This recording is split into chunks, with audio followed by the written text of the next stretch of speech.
check your fucking cis privilege. Welcome everyone to the first episode of Tumblrisms. Today we're going to be looking at headmates.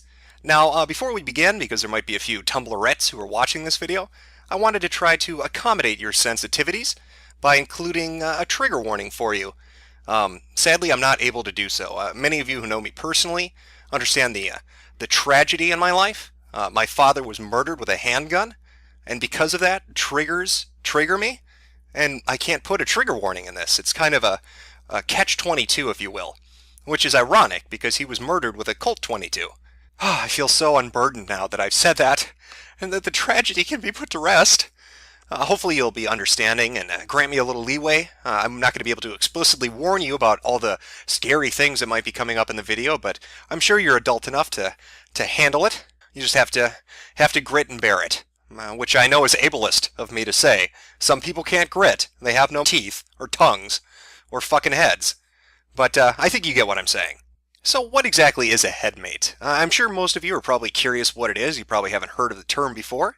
And that's completely reasonable. I mean, most people don't encounter crazy on a daily basis, so you're not going to be familiar with what a headmate is. Luckily for us, livingplural.tumblr.com has an FAQ section where they cover all of this.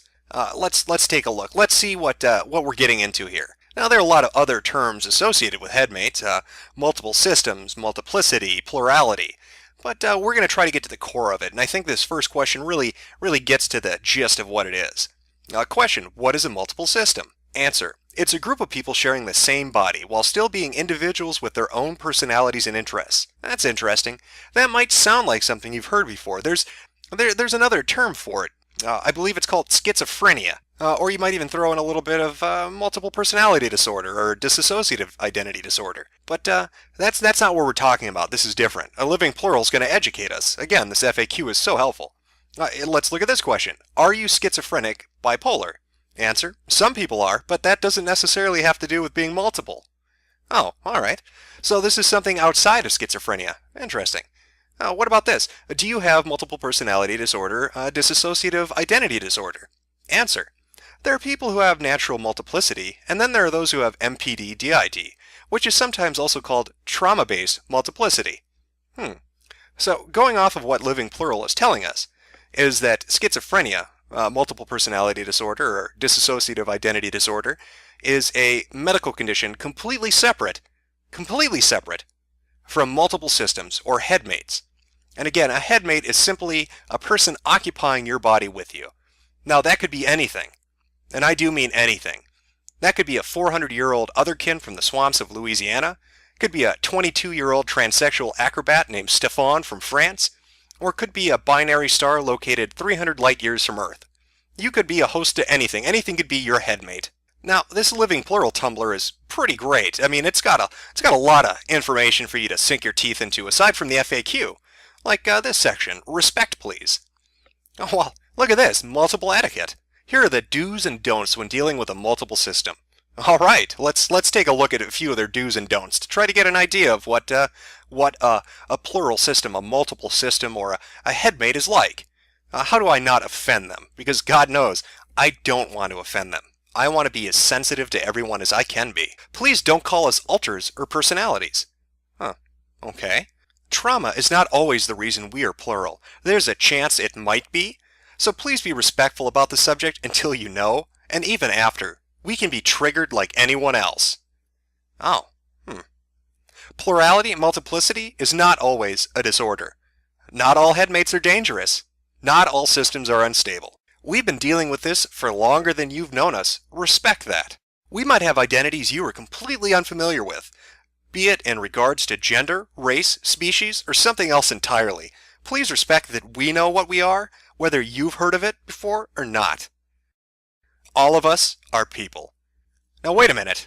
I don't want to offend anybody here, but didn't you just say 3 spaces above you that your identities could be anything in regards to gender, race, species, or something else entirely? So technically, not all of you are people. I don't know. I'm getting confused. Hopefully your amazing Tumblr will help me through this, so I don't offend any of you. Now, just based on this, you might be thinking, this sounds completely fucking crazy. You would be right. But to really drive that point home, let's get to know the team. There's a team that runs this Tumblr, and I think we should meet them. A few of the individual, excuse me, I am being so insensitive. A few of the systems that run this Tumblr. We've got Plurs, Plurez, Plurs, something like that. Plures. Throw it out there, figure it out yourself. We're a medium-sized natural origin system. Our most active frontrunners are Carrie, Hess, M, and Noel. We tend to discuss plurality with an emphasis on philosophical definitions of personhood and the complexities of plurality with materialistic, skeptical worldviews. We run a website about plurality, ex uno plurs. We've been in the plural community for over 4 years, and we were formerly known as the Fen Group before changing our system name to Plurs in 2011. How about the House of Asgard? A rather large group containing fictives, non-humans, a subsystem, and even a factive member. We are naturally conceived with a history of trauma. We are not diagnosed with DID, however we have symptoms. We like to consider a lot of our identity to be in the gray area. Main fronter is Lucas, non-human canine, male pronouns. You can find a list of all of our members on our About Us page. All aboard the crazy train, next stop, Batshit Central Station.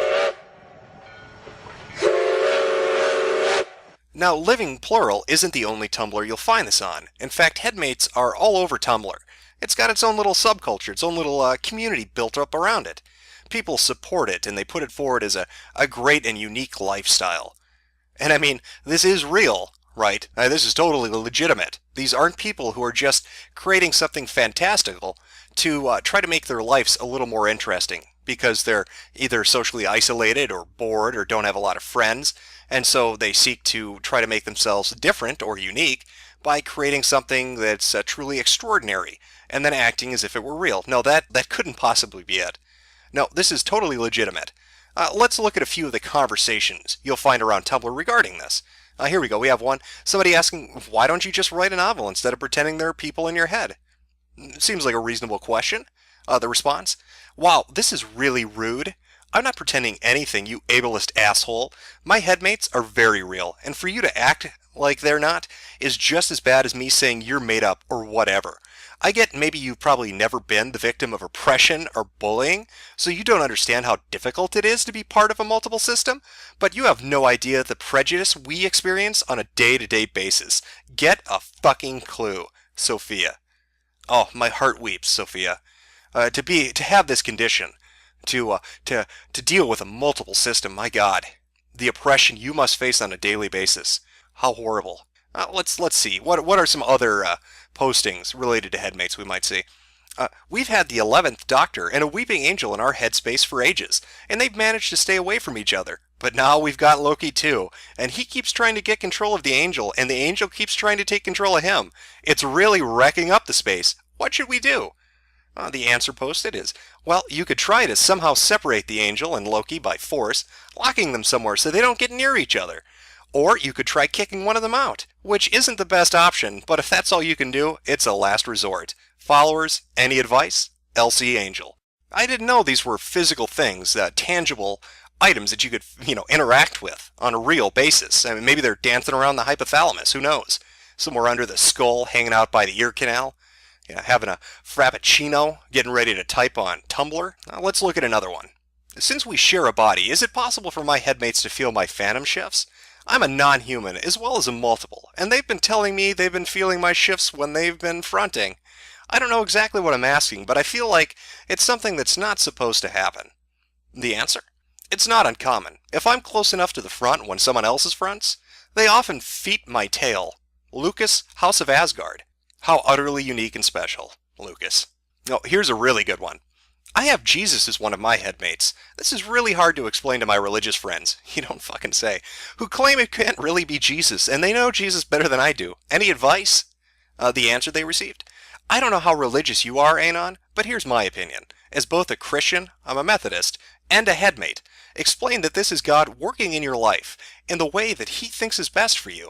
That God speaks to you, and this is how He does it. He's God. He can speak to you how He chooses, and ask them how they could know Jesus better than you. Will Magneton. Yeah, that's great advice. I can't possibly see that backfiring. Oh, you hear the voice of God? Totally legitimate. I say run with it. Whatever He tells you to do, go and do it. I can't foresee anything bad happening from that advice. Great advice will. Now, I feel I'd be remiss if I didn't just show you what the reality of what these people are pretending at is really like. Let's get down to brass tacks. Headmates and multiple systems and plurality is bullshit. It's complete bullshit. Now, schizophrenia and multiple personality disorder and dissociative identity disorder, those are legitimate. So when we have a community like this, it's really disgusting in two different ways. In the first, it's mocking a real thing, and it's doing it in a callous and apathetic way. These people are using it to get attention.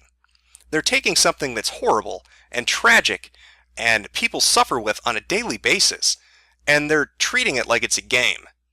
And that's just repulsive. There's really no other way to look at it. Can you think of something more disgusting than that?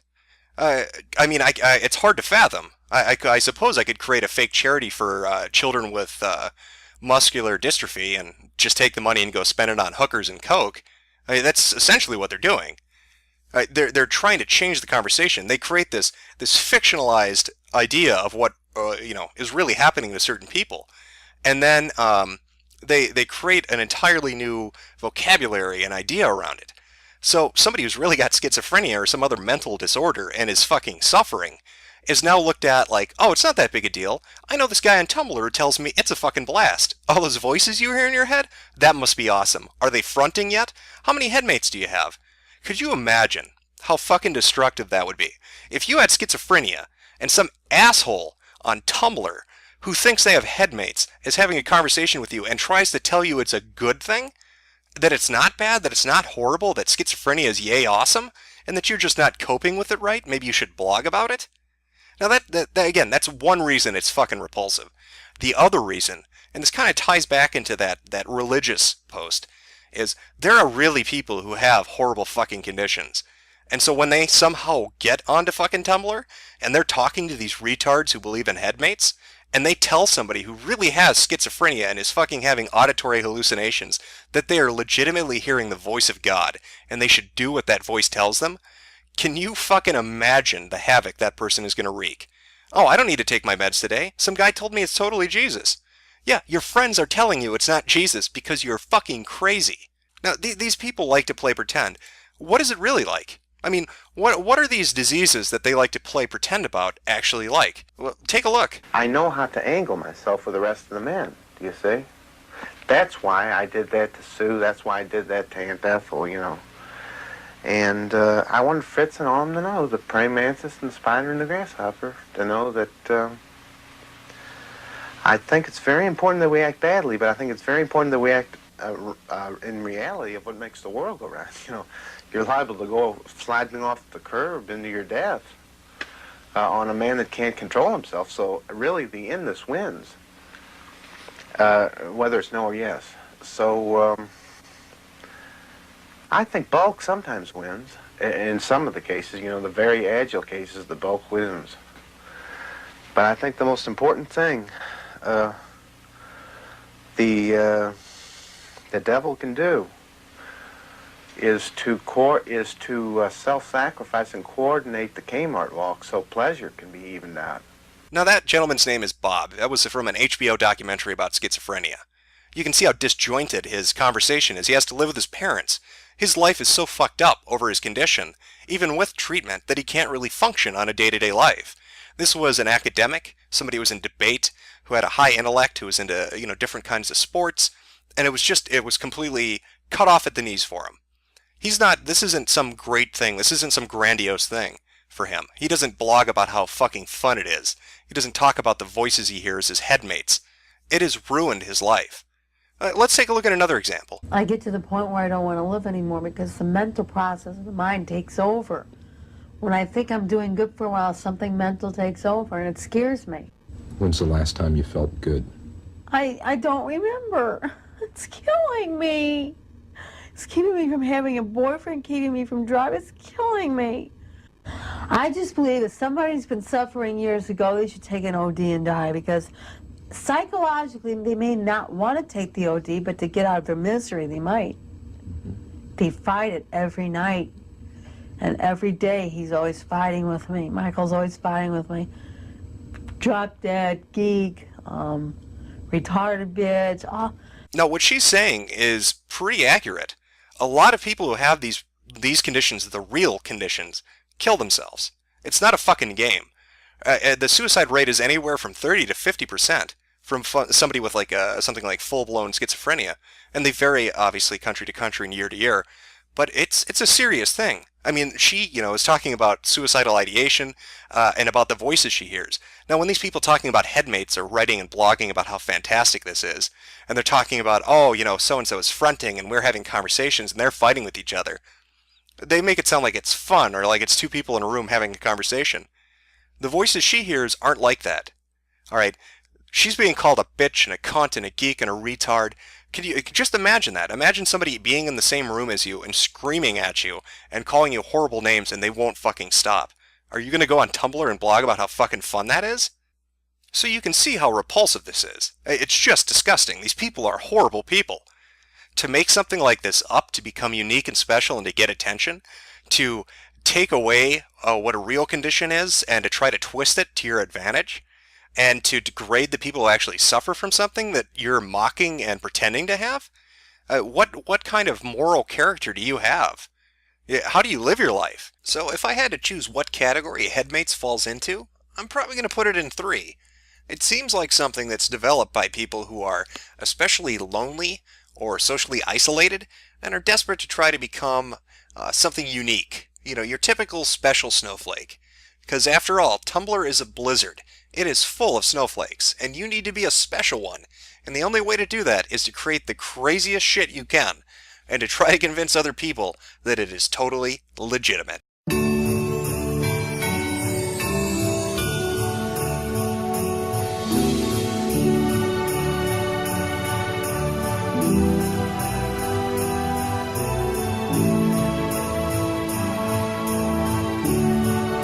Checking your privilege every single day and thinking about racism the way that our young black men in our community have to think about it, you're not doing it right. Welcome one and all to this second episode of Tumblrisms. Today we've got quite the treat for you. We're going to be taking a look at the phenomenon known as thin privilege on Tumblr.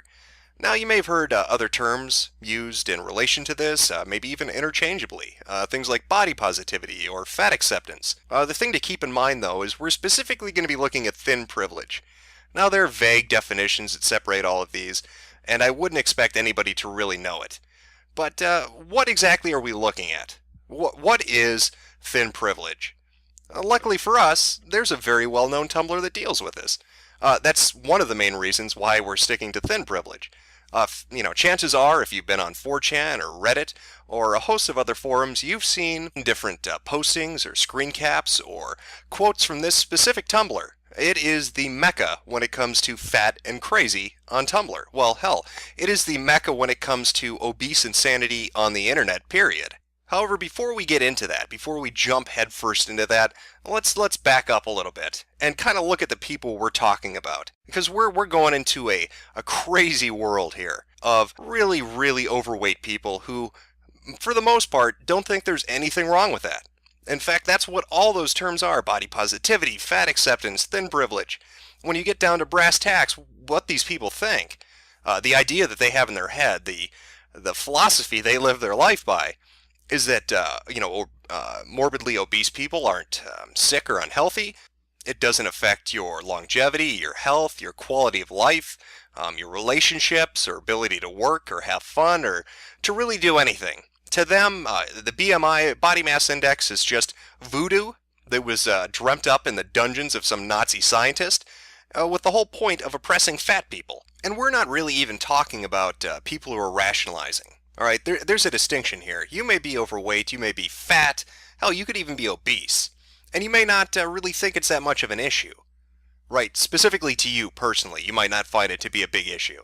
However, to them, fatness in general is completely fine. You may look at yourself, you might be overweight, like I said, and you might think, well, shit, I'm a big guy, I'm a big girl, whatever. And whatever, I'm fine with it. But deep down in the pit of your stomach, as big as that fucking stomach might be, that you are a fat person, and that generally being a fat person has a lot of disadvantages. And there are reasons those disadvantages exist. You're wreaking havoc on your body to begin with. I mean, you don't need to be a fucking physically fit person or a doctor to understand that. I mean, at some base level, I think everybody pretty much has it in the back of their head that, you know what, probably not the best thing. This is the same with anything that's not done in moderation. Especially, we're talking about fat people and overeating and that kind of thing. But anything without moderation is bad. Alcohol, cigarettes, it doesn't really matter. There are always negative consequences to the action. And most informed, normal, rational people understand those consequences. I mean, it's been put out there so much that there's no way you can really miss them. But to these people, those consequences are bullshit.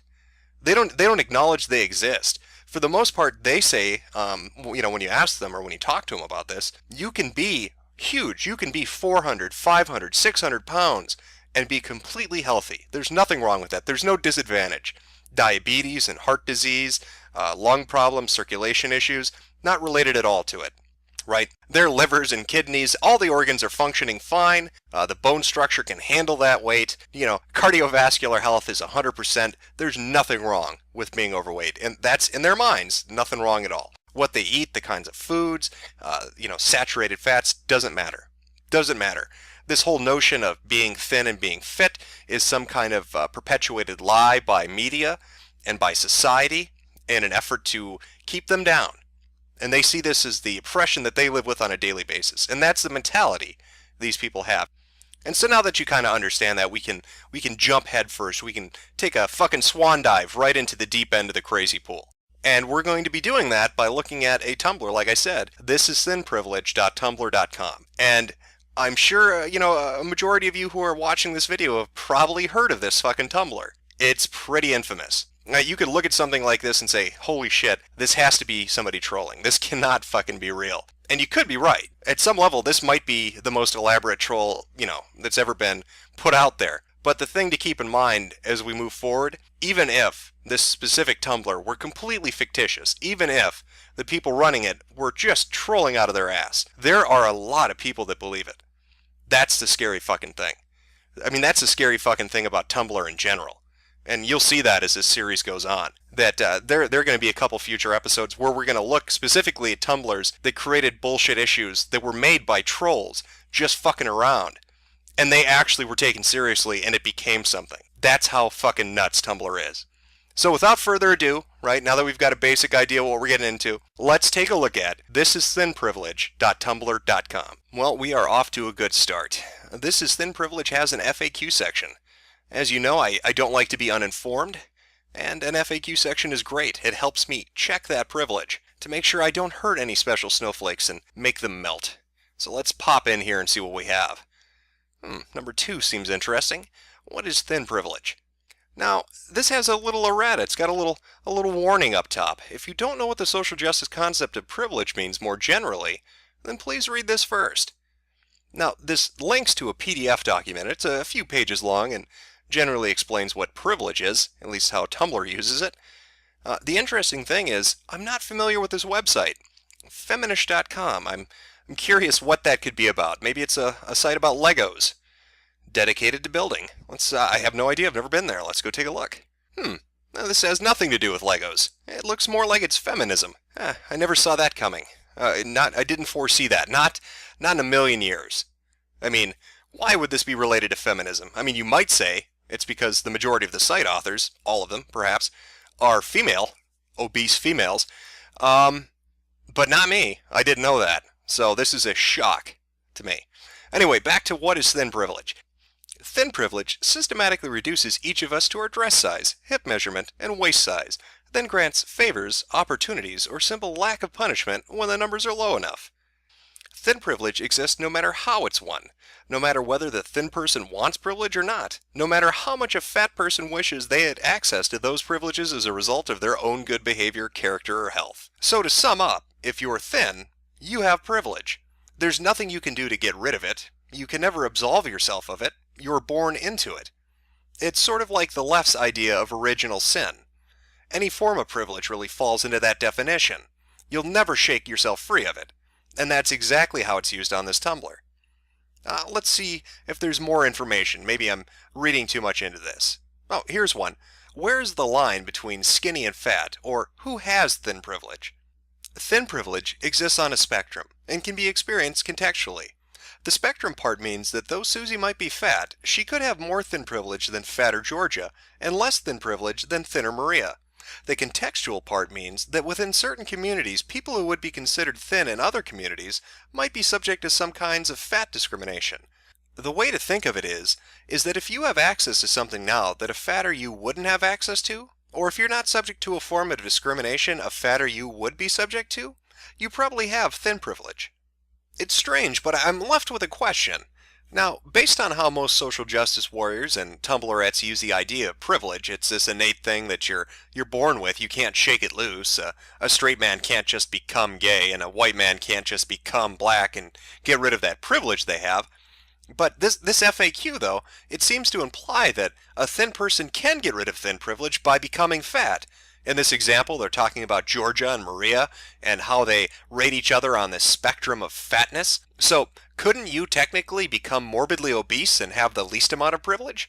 I mean, if you shoot for the stars, if you aim for the moon and you just eat nothing but moon pies and Twinkies and you gain 500, 700 pounds, who knows, and become fucking enormous, and then you tell somebody who, I don't know, runs this blog in particular, that they need to check that fucking thin privilege, would they have to listen? But really, when you're looking at this, if you can get rid of it, in the context of how these people use it, it's not really a privilege, is it? I don't know. That's probably the fat oppression speaking. All that mass media is making me say crazy things. Let's move on. Let's look at a few more of these questions, get a better idea what we're dealing with here. Oh, here's a good one. What about health?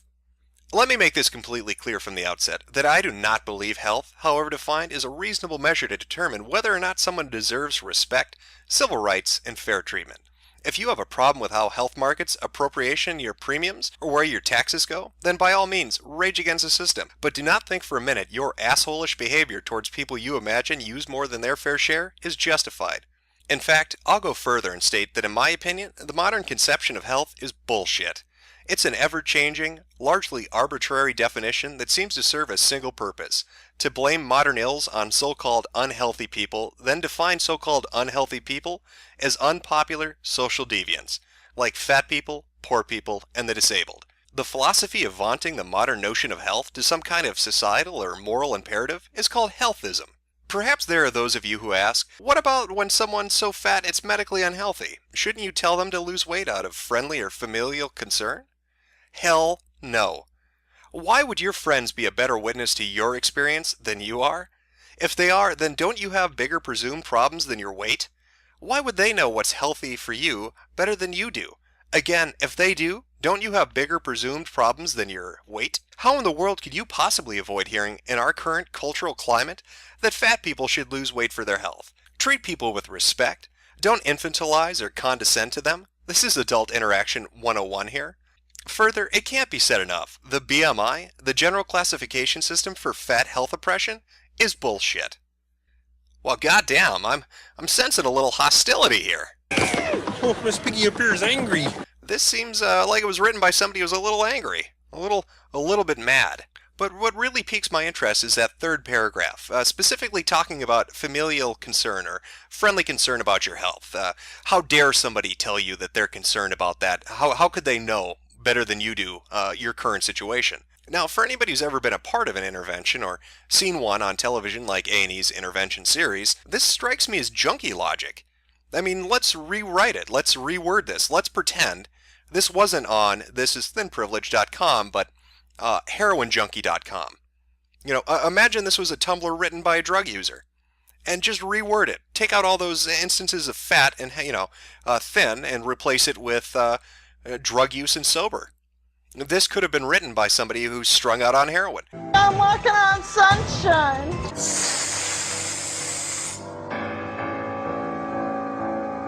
I wish I had a father. Yeah, pretty much like that. Yeah, that to a T, actually. This seems insane, really, to be honest. This is something I would expect a junkie to say. I mean, it's that fucking stupid.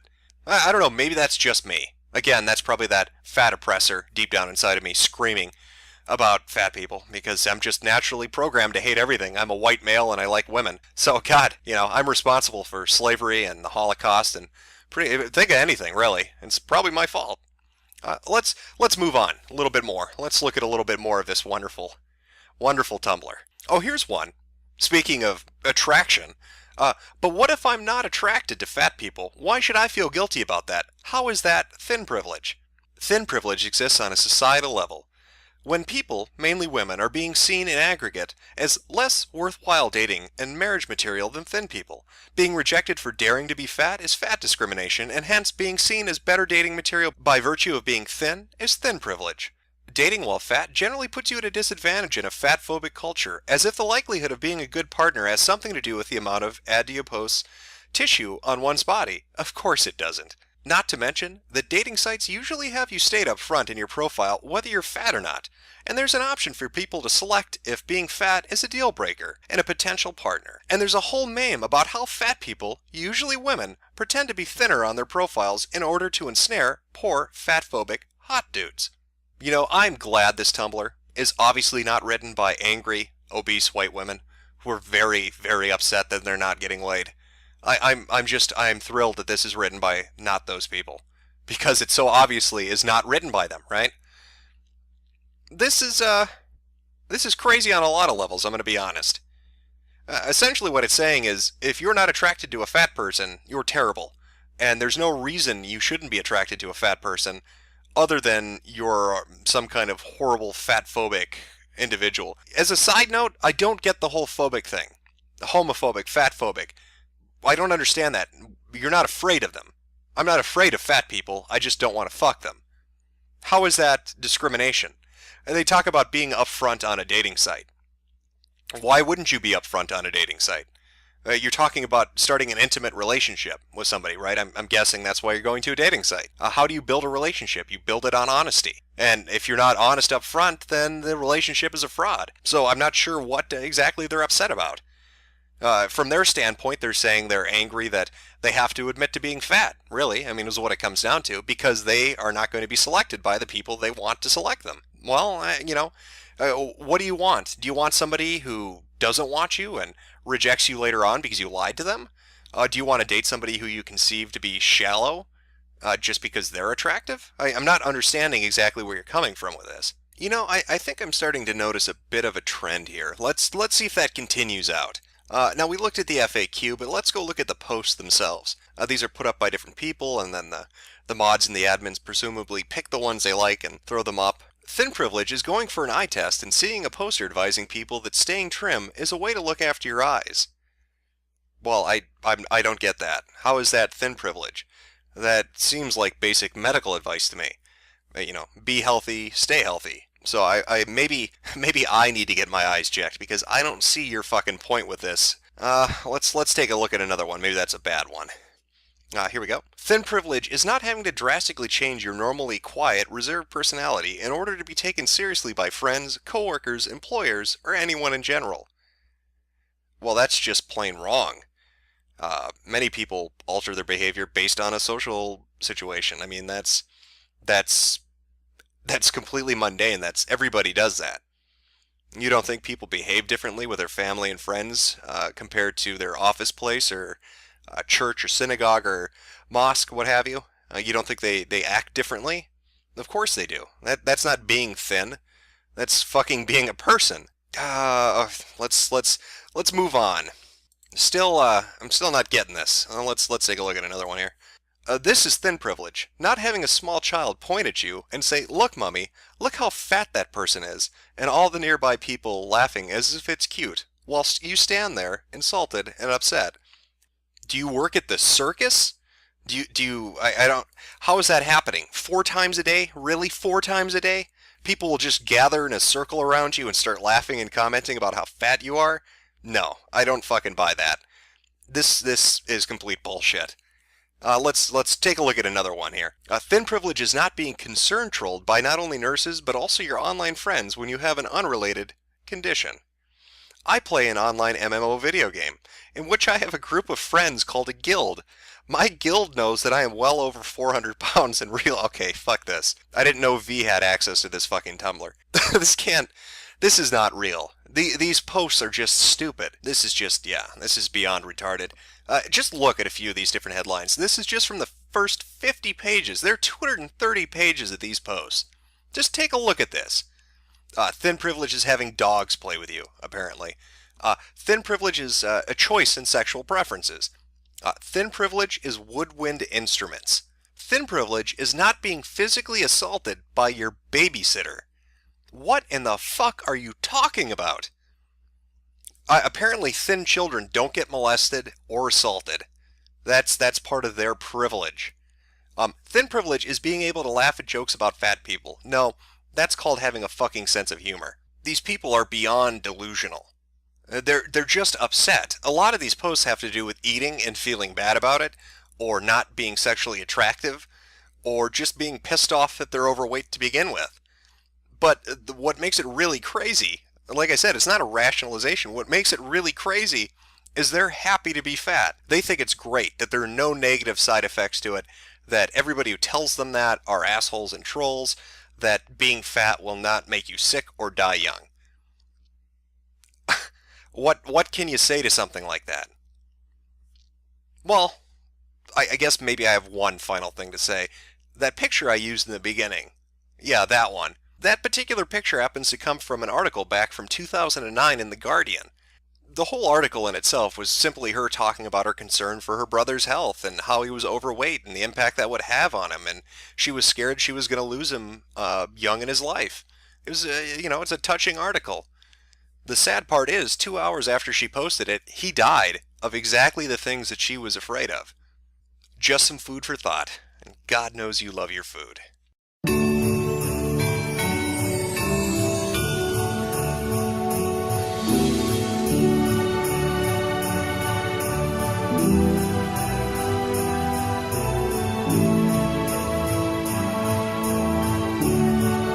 Morning, Conky. What's today's secret word?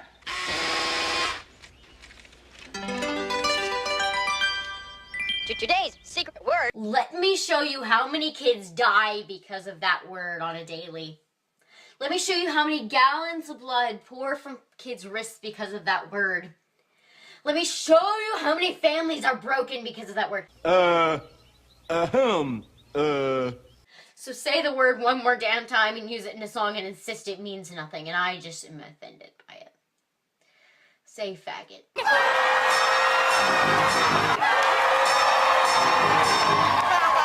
Great work, everybody. Hello everyone, and welcome to the third episode of Tumblrisms. Apologies about the extended break, the brief hiatus, if you will, between the last episode and this one. Going forward, I'm looking to try to do a bi-monthly, maybe even a weekly thing with this particular video series. And what can I say, a hectic schedule. I got consumed with some things, and I just couldn't find the time to get this out to you. But hopefully that's a one-off thing, and going forward that won't be an issue. Fingers crossed. But enough of that. We're not here to talk about video scheduling. We are here to talk about Tumblr. And boy, do we have something spectacular today. We are talking about cis scum. And if you don't know what that is, it's probably because you are one. You disgusting heterosexual dog. Now, generally, these Tumblr terms seem to stay within the sphere of Tumblr, or at least within the sphere of social justice warriors.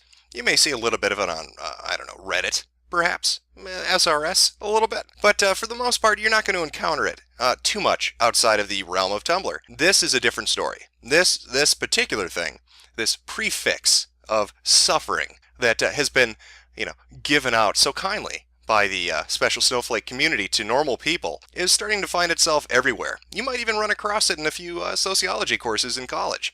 You never know. You never know. Luckily, we have a Tumblr, as usual, to guide us through this journey of exploration and learning, and it's called dearcispeople.tumblr.com. I say let's jump in. Let's take a look at this and find out how to be more sensitive and better people. Well, it looks like our luck is holding up, as with the previous two Tumblrs we visited, this one happens to have an About section, where it sort of lays the groundwork for everybody who's visiting to kind of understand exactly how this community works. So let's take a look at that. Dear Cis People is a place for trans people to send an anonymous message to the cis population as a whole. It is meant to be a means of opening a communication line from people who are often silenced, either inadvertently or otherwise.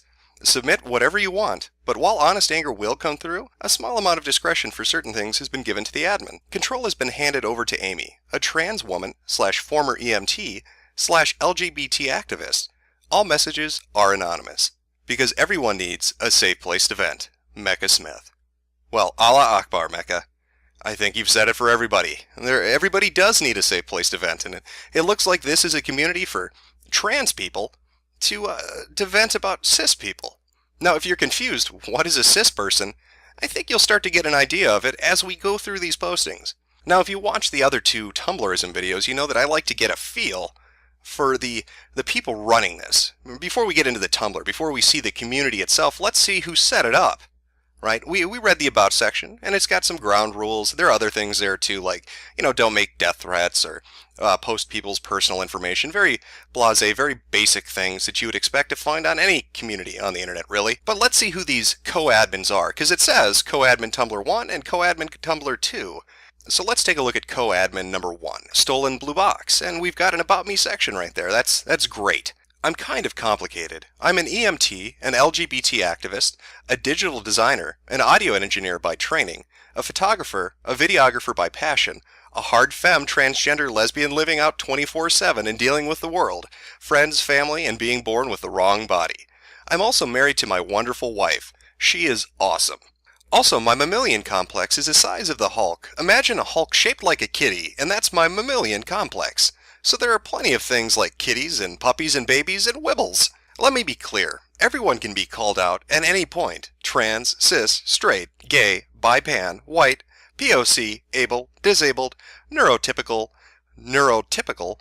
feminist, people who are people, and the golden rule is people suck on occasion. Alright, so that's admin number 1. A very interesting individual, I'm sure you'd agree. Well, let's take a look at admin number 2. Let's find out a little bit about this person, the not-so-cliche world of W. About me. So, who am I? Whit/Whitney, white, 19, MAAB, trans female, gender fluid, 5'10", 155 pounds, BDSM enthusiast, subslave, born in Wisconsin, going to school in Minnesota, majoring in American politics, minoring in women's and gender studies, and war, peace, and terrorism. Feminist, trying to become more sex-positive and body-positive. Autistic, PC console gamer, polyamorous, sex worker, a lover of tattoos and piercings, don't drink, smoke, do drugs of any sort, atheist, able-bodied passing, a lover of politics, pro-choice, pansexual, demisexual, cats, aspirations to be a career trans right activist, politician, or a porn star. Well, just lovely.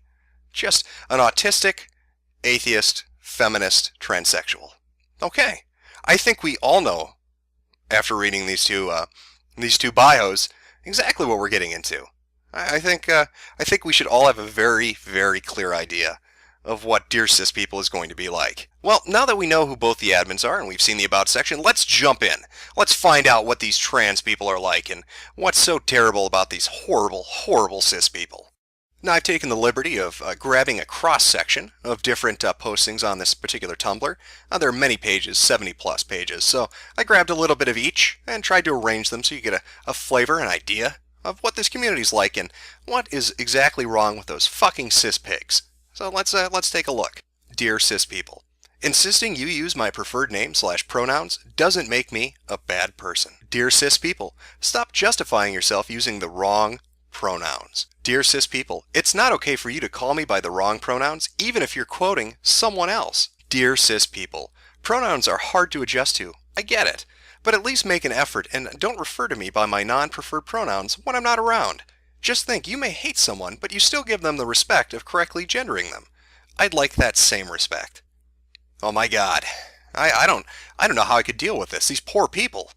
Having others use their non-preferred pronouns, my God, I don't know how I'd react to that. I'd probably, hide under my bed, board up the house, and pray that it just stops. Now, you may be saying to yourself, I don't know what the hell a preferred pronoun is. Well, you're in luck. I happen to have a list of preferred pronouns that's going to help ease you out of your bigotry and cis-hatred and lead you into the promised land of equality and rainbows. Now, you're going to recognize a few of these, him and her, she and he, they and them. I mean, these are familiar ones we've all grown up with and we've used for a long time.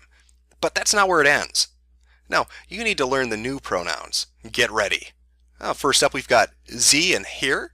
That's Z-E and H-I-R. Phi and per, P-H-E and P-E-R. Thon and thon, that's a pretty easy one to remember. It's just thon. E and M, but the list doesn't end there. No. If you look on the side there, more gender-neutral pronouns. Well, let's see what we've got. Z, ni, one, ze, se, ve, te, e, yoko, re, ne, hu, te, ve. Now, if you're thinking to yourself, my God, it sounds like he's speaking Klingon, you probably watch too much Star Trek. But it's close. It's close. Now, this could be confusing. I mean, there are so many pronouns there. How do you do it? I mean, these people are talking about you should always ask. And I know that from now on, that's what I'm going to do. When I go into a job interview, I'm not going to say hello. I'm going to say, excuse me, before we start this, allow me to ask you, what are your preferred pronouns?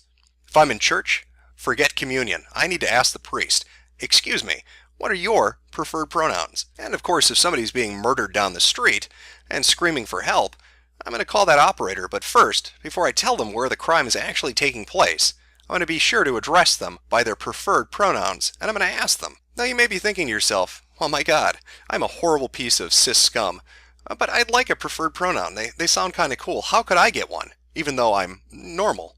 So I technically probably shouldn't have one. Well, here you go. It's your own little chart. You can use it. Just take one from the first column and one from the second column, put them together, and boom. You're no longer just a cis piece of shit. You're something special now. Maybe you're going to be a cisgender, bi-fictive, pan-religious, pony spiritualist.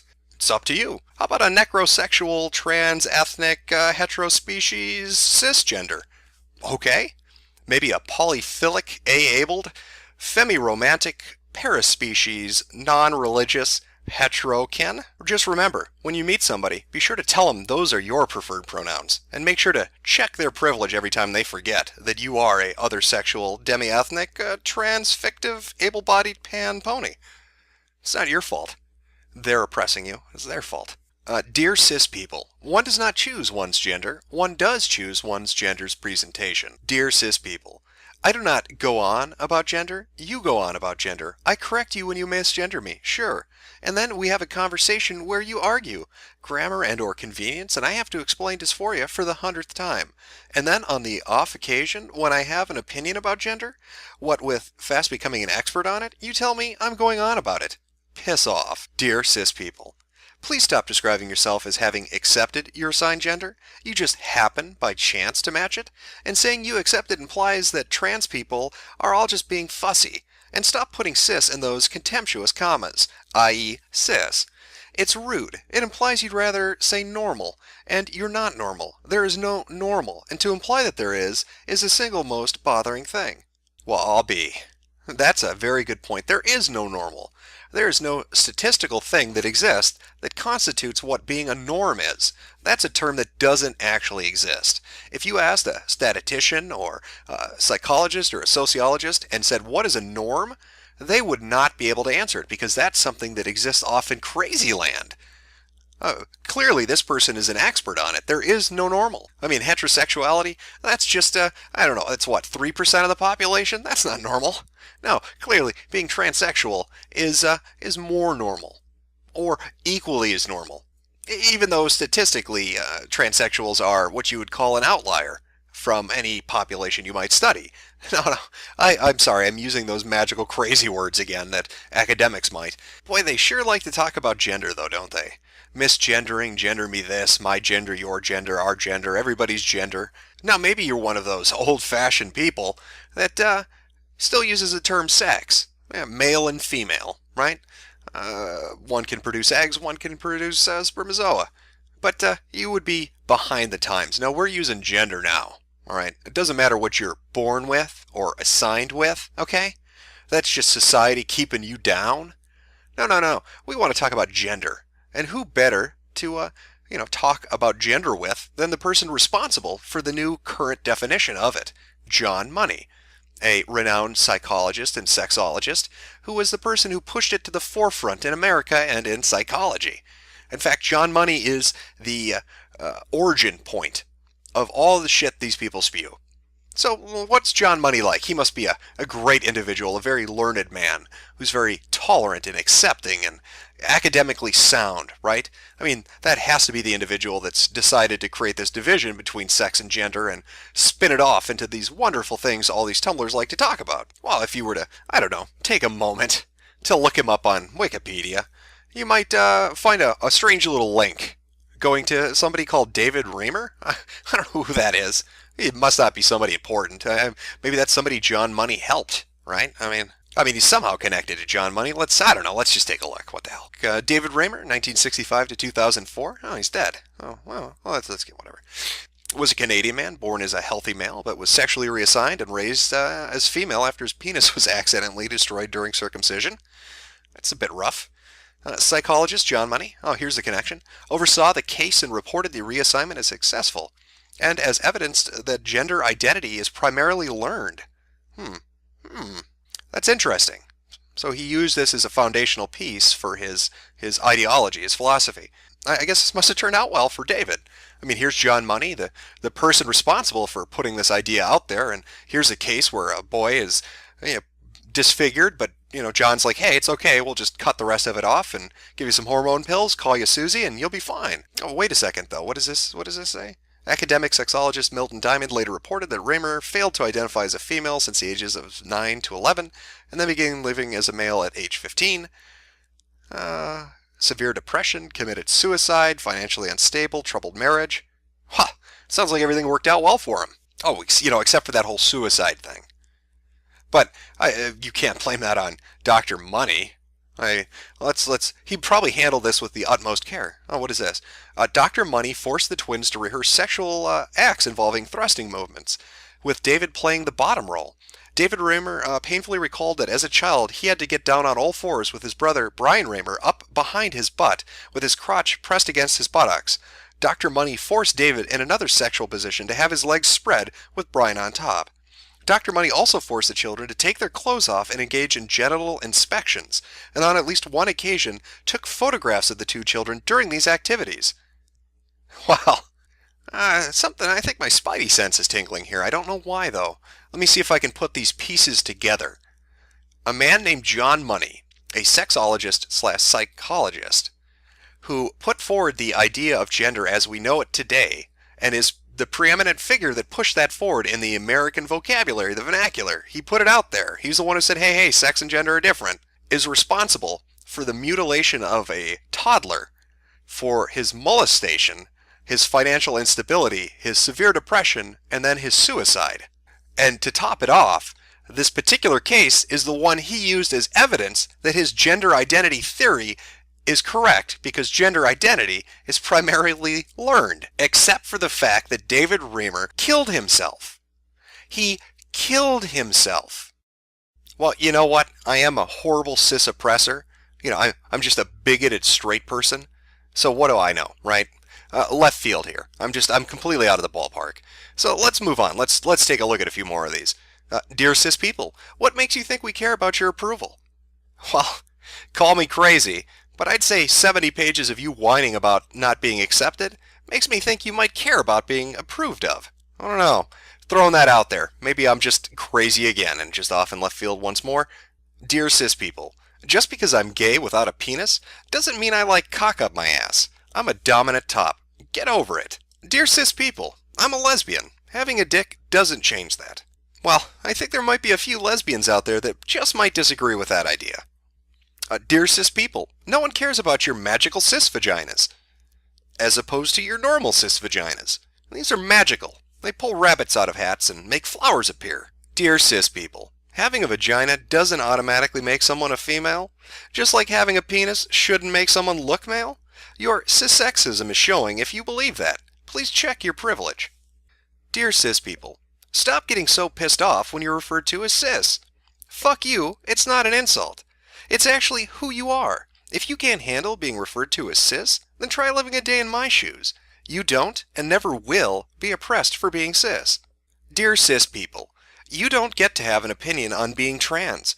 If I come out to you, it's not a space for you to tell me all your thoughts on being trans, or for you to say you don't like it. It's me telling you how you're going to talk to me from now on. Dear cis people, yes, it's okay for minority groups to exclude those who don't belong to them. And no, the reverse is not okay. You belong everywhere else, and until we do too, get out.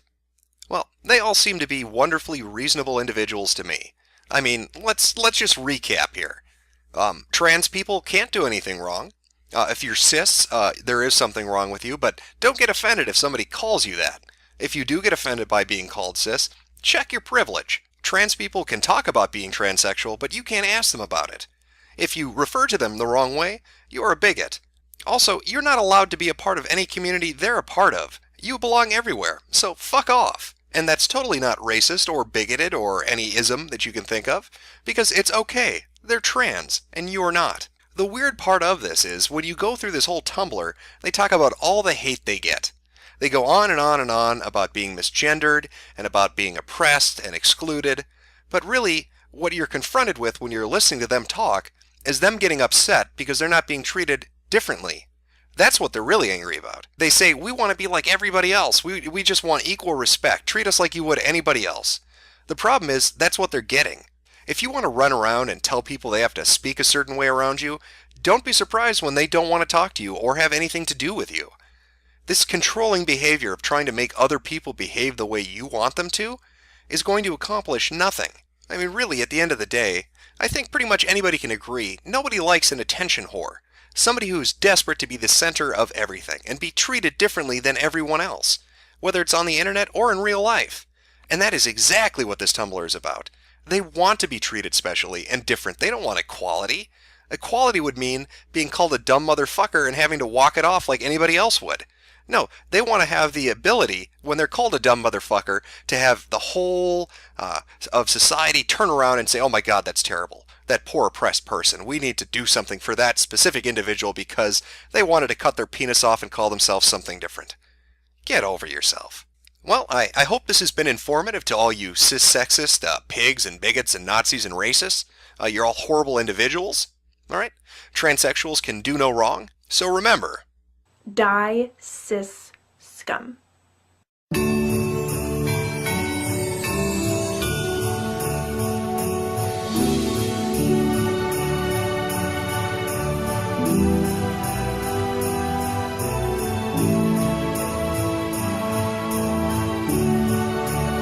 What do you mean we're lucky to be white?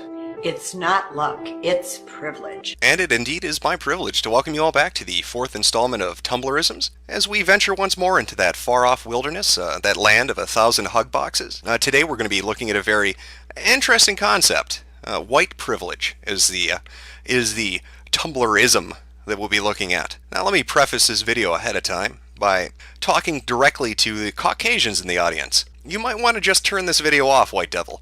I don't think you can handle the truth that's coming your way. Now, myself as a white man, to prepare for this sacrosanct minority sanctuary that we'll be taking a look at, I needed to purify myself and get rid of the inherent evilness of my whiteness. So I stood in front of a mirror and flogged myself while repeating the mantra that I am of course responsible for all the poverty in the world and all the illness and war. Every rape is of course my fault. Any persecution which happens, regardless of who it's between, is of course my fault because I am white. And being white is not only horrible, but it's a privilege. So we're going to learn more about that. Let's jump in, okay? Let's take a look at white privilege. And it seems that serendipity once again is smiling down upon us as we've found the perfect Tumblr for this. Now, it is one among many. Many Tumblrs talk about white privilege, but this one, it suits our needs pretty well. And that, of course, is thisiswhiteprivilege.tumblr.com. And just looking at this main page, you see that it is a host to many things I like in a Tumblr. I love when they have an FAQ section because, God knows, I want to know how to check that privilege. And an FAQ section is a good place to start. It also introduces us to the mods and admins of the site. And I kind of like to know who runs the show. I like to know a little bit about the people behind the scenes. I want to pull back that curtain and get a look at the wizard, if you know what I mean.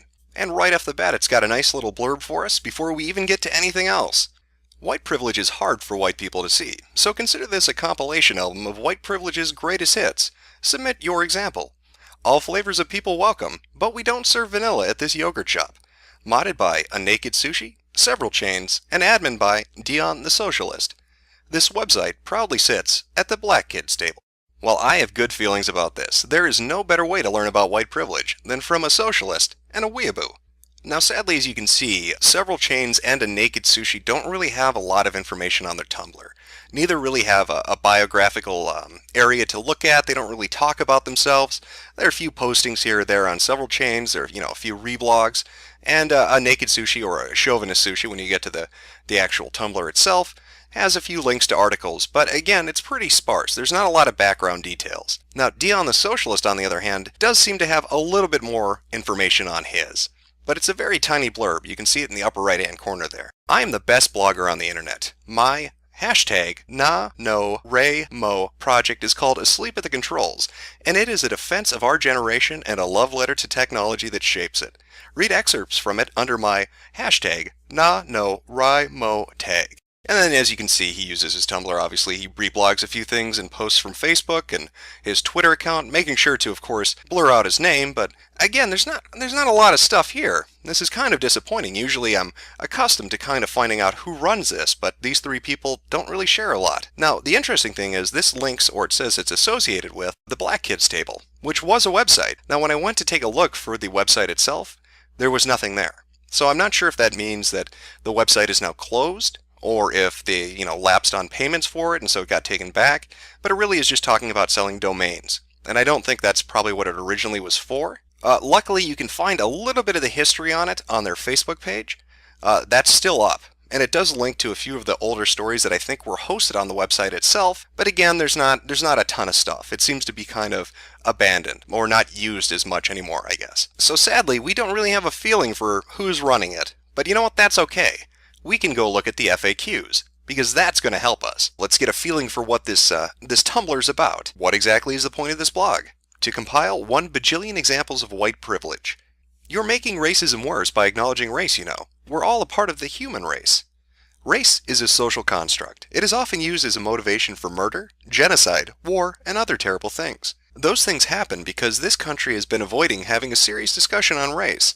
Let's all sit down, be adults, and stop pretending there isn't a problem. I'm white, and I love this blog, but the language you use seems so hostile and alienating. Why do you do that?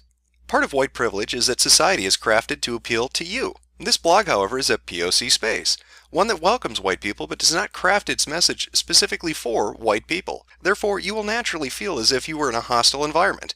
You will naturally feel alien. That's a part of being an ally. Confronting your white privilege, a gift you receive from white supremacy through the deaths of millions of people of color throughout the years, should make you feel pretty damn shitty. If you feel bad, it just means you're taking the first important step. Okay, so we have kind of a general idea of what we're dealing with here. This isn't specifically crafted for white people per se, but more a place for POC, or people of color, to bitch about white people. And if you look a little further down the FAQ, you'll see this, and it says, how can white people fight the white supremacy? And it links you to 2 different things. So let's pop over and just take a glance at what that is. Now that leads us over to another Tumblr. I don't know if that's associated. Earlier it said that this was run by 4 black people with attitudes and a way with words. And if you noticed at the beginning, we only saw 3 people, and this is a 4th. Maybe this is the 4th person they were talking about. So it's a blog post, or an essay, really, however you want to look at it. But let's take a look at a little bit of it and kind of see what they're talking about. 4th, I need media Hollywood whoever to realize that people of color can have complicated roles, dark skin, natural hair, and are human beings. Like Game of Thrones, obviously this story will contain more European/white characters, has 2 African descent persons, and he's a pirate with less than 100 words combined, if that. I'm tired of all these stories, movies, books, making me feel like white people are the only people who ever had adventures, were heroes, have conflicts, and doubt their abilities even if they are excellent people. I'm tired of race being a way to reel in viewers with controversy instead of because it makes the sense that people of color should be involved in everything white people are involved in.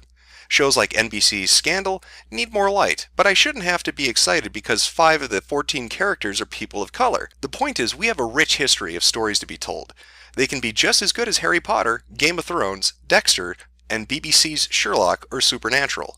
Well, what a fantastic appeal that is to all those different creators of various forms of media and entertainment, be they authors or screenwriters, whether they're stationed in Hollywood or New York. Why, it doesn't show the least bit of egotism or narcissism or hubris to think that you should demand that somebody craft a story specifically for you, or just characters they created and spent years crafting, just because they don't appeal to you specifically.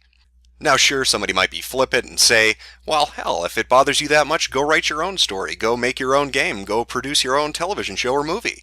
But that would require work, and work is hard. No, it's much easier to bitch at authors and bitch at creators and tell them, I want you to make it my way, or I'm going to stomp my feet and shake my fist in the air. Kind of like this particular person. To J.K. Rowling. Good Cho Chang. When you put me in your books, millions of Asian girls across America rejoiced. Finally, a potential Halloween costume that wasn't a geisha or Mulan. I mean, what's not to love about me? I'm everybody's favorite character. I totally get to fight tons of Death Eaters and have a great sense of humor and am full of complex emotions. Oh wait, that's a version of Harry Potter where I'm not fucking worthless. Yes, that is exactly as dumb as it sounds. And the funny thing is, Rachel and her Def Jam poetry will be forgotten in 20 years, whereas J.K. Rowling won't be. Fifth, white people realizing money is a part of privilege in a very real way. Let's see white people refuse their inheritance and give it to the Dream Organization or Black Youth, or other self-development organizations run by people of color. Find the families of your ancestors and pay reparations to children of laborers. Rebuild places like Newark, New Jersey, where race riots are still historically visible, and broken down / fire-damaged buildings, and not gentrify them like white people are doing now. Go to schools where white people aren't the overwhelming majority in both the classrooms and faculty rooms, and see how different your education turns out. Well, hey now, see, we're learning things. I did not know that the best way to get rid of privilege was by giving black people money. Why, if I knew that, I'd just empty my bank account, and then I'd be guilt-free. It's kind of like confession in church. If you want to get rid of those sins, you got to see the priest. If you want to get rid of that white privilege, go give Jamal $25. Why, I don't see anything nefarious about that at all. Not a thing. Well, I think we have a good idea of what's waiting for us now that we've looked at the FAQ and met the people running the site and read a little bit about their philosophy. Now, just before we get started, I just want to say this is a really large Tumblr, and it has a ton of posts. I believe 240, 250 pages of them. It's one of the biggest I've seen yet. So for the sake of brevity and my own sanity, the cross-section we're going to be dealing with is about the first 20 or so pages. But believe me, there's a treasure trove of postings to read on this fucking Tumblr. And here's our first posting. It looks like an image macro. White people nutritional facts. Appropriation, 250 grams. Privilege, 250 grams. This doesn't sound very nutritional. Not sure a citizen would want to eat this.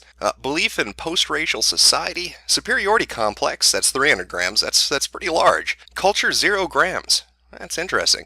Entitlement, gentrification, genocide. Can't forget the genocide. It's part of a balanced meal. Need to use the N-word.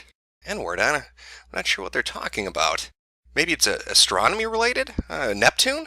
I'm drawing a blank. I'm going to have to come back to that, I think.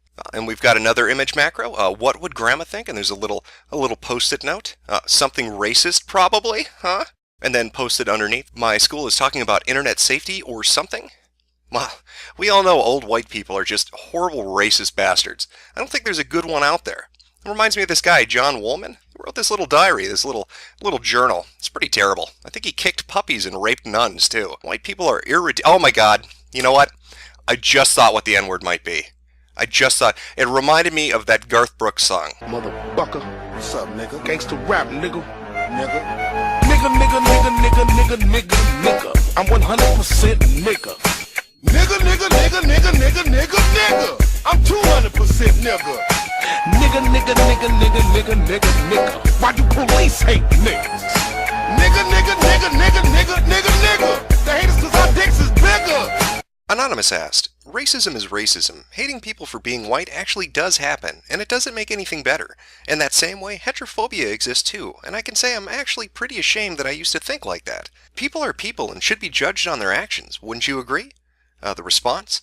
Please get back to me about that reverse racism and heterophobia when people start being murdered because they are white cis shits. So I mean, social justice Wario is pretty great. We have another one in a similar vein. List of white people who have been killed based on stereotypes. And as you can see, that's the list. The punchline, as it were. There's no list at all because white people aren't murdered for being white. It just doesn't happen. Again, we have a sort of similar one. So few words asked. We don't talk about Irish people on here because that would mean admitting that white is not a gateway to a perfect life, and I mean that would dismantle our entire victim complex. Like, this is why people don't take this blog seriously. But I know how this works. You don't actually want to show me anything or change anything. You just want to play the victim, so that works great for you. Educate yourself. Oh my God, stop oppressing me by asking me to put facts into my beliefs. I mean, come on. Slow clap.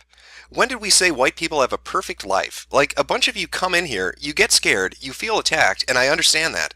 But you guys never try to understand what I'm saying. CS. Colworth asked, what about white countries that never had colonies? I'm not Googling this shit just because you're lazy and don't have an answer to anything that challenges you. Response?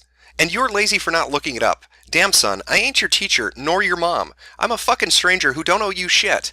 White people really upset today. Whoa, a stranger on the internet won't do what I want them to do. I'm going to insult them and think they're so juvenile that they'll have to do what I want. Brilliant. CS. Below that, there was another one similar again. Asylvania asked, did Irishmen in England in the 1970s have white privilege? Response, we don't talk about Irish people here. CS. Official Dick Cheney asked, for someone so opposed to racism, you sure are a fucking racist. Q, you're white, so you don't know anything about racism. Let's see. White privilege is hard for white people to see. How about black crime is hard for black people to see? Oh, got a better one. The enormous amount the country spends on welfare is hard for black people to see. Well, gee, those sound like a racist statements to me. You know, judging on a whole race-based stereotype. Response? Yeah, sucks, doesn't it? Oh, and white people are the #1 recipients of welfare, just in case you didn't know. CS. P.S. Your haircut sucks. Well, I think these are just brilliant points. White people are terrible, but they're also never targeted for being white. I mean, sure, Caesar marched an army to go exterminate the Gauls, but that doesn't count. And Slavic people, the origin of the word slave, that doesn't matter either.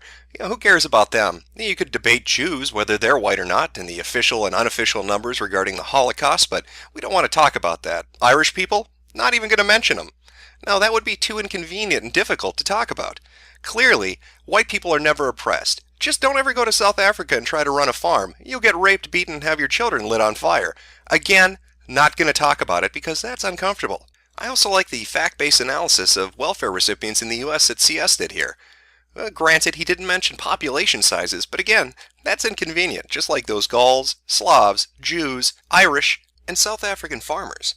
But of course, those are old examples. I mean, the majority don't happen nowadays. White people are impervious to harassment for being white or for being targeted for being white.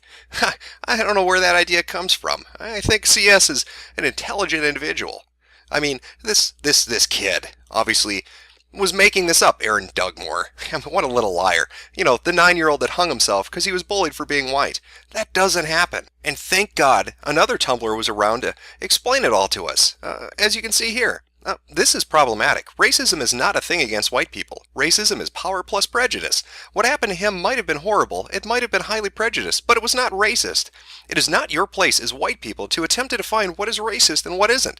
Please spare us your white tears. Well, I'll be sure to tell Aaron Dugmore's mother to try to spare her white tears so it doesn't offend you as her 9-year-old son swings from the rafters. You disgusting fucking pieces of shit. Number 1613. White privilege is having a normal last name. White privilege is not having others snub your family name simply because they can't pronounce it. Your ignorance doesn't make my culture wrong. Well, I agree. And to all the white people out there, remember, the dash be silent, yo. Pelea Princea asked, can you please recommend a way for me to respond when my teachers at my new school continue to make comments about my ethnic hair and name? The response? Take a dump on their desk and say it's part of your exotic culture. Dion. Well, that's a brilliant way to conform to a new classroom environment. Be hostile and don't take the time to try to educate other people about what your name means and why you look different. People interacting with other people like they were normal and trying to bridge cultural differences? That's silly. No, instead, shit all over the classroom floor and get angry at them for not accepting you carte blanche. That is the adult way to handle that situation. Number 1615. White privilege is your white boyfriend continually refusing to acknowledge your race no matter how much you tell him it's important to you.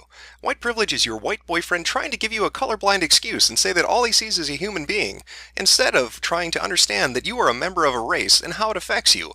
Mod note. Why the hell are you still with him? I agree. You should definitely dump the person who loves you and is trying to see you as a human being and not a member of some separate group. Why, that's just ridiculous. No, it's more important that you identify as black and segregate yourself off from anybody who might be different from you. That's not an unreasonable thing to do. So here's a question, because I've seen arguments like the following all over Tumblr, and I just thought maybe I could have this explained to me. If somebody has a fetish for black women, they're called a racist for exoticizing her. If somebody isn't attracted to a black woman, they're called a racist for being exclusive. If somebody is attracted to somebody regardless of the race, they're erasing their identity. So what's the right way to play the game? Response? This isn't a game. Take a step back, realize what you just said. People have a fetish for shoes, for whips, for foods. These are objects. People are not objects. There's a difference between liking someone and objectifying them. I'm offended that you would even suggest they're the same. And don't put fucking quotes on terms you don't like. When someone is attracted to somebody regardless of race, this is not the same as saying they're colorblind, which is saying you don't see race. How fucking hard is it for people to view black women as people? Shit! Love me for me. Being black is part of me, but don't just love me because I'm black. It's not that hard.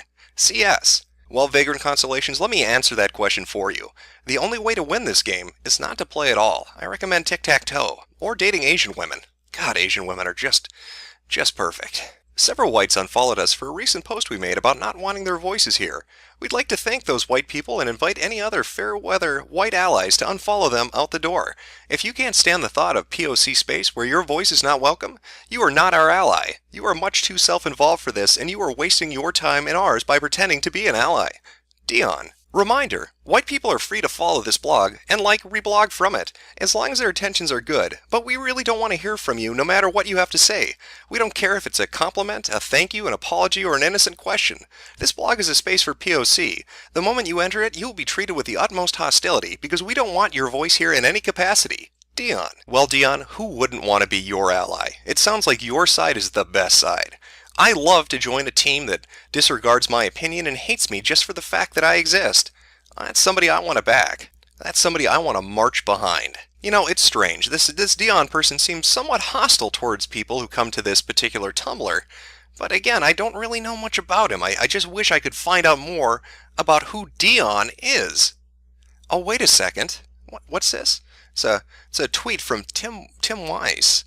And well, somebody responding named Dion, and the picture looks just like the other picture from the Facebook posting on his original Tumblr account.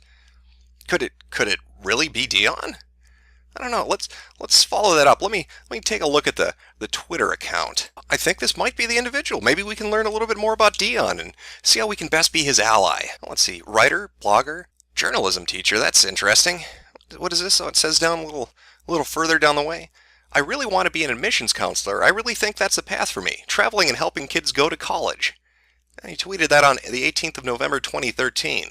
You know, I find that somewhat interesting, that Dion wants to, 1, be a teacher in college, and 2, be in charge of admissions and who gets to go into college. You know, I remember I used to have this philosophy professor, and he liked to do thought experiments. He said it really helped you try to evaluate something or look at something from every possible angle to really try to get a grasp of it. So let's try a thought experiment. Let's do a little role reversal. Let's say, instead of thisiswhiteprivilege.com, this particular Tumblr was called, I don't know, Jumpin' Jack Jigaboos.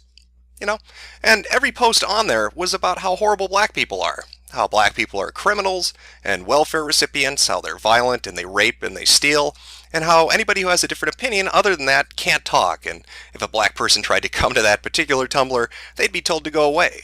And then, again, for the sake of argument and following our thought experiment, let's say we found out that the person who ran Jack Jumpin' Jigaboos just happened to be a college professor, a white college professor.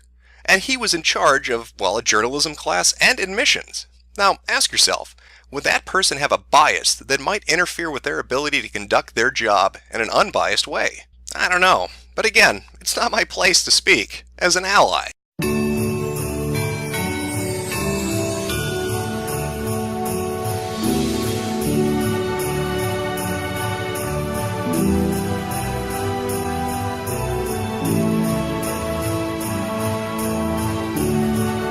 It's not acceptable to call me a nigger. To call me a chink. To call me a fag. To call me a kike.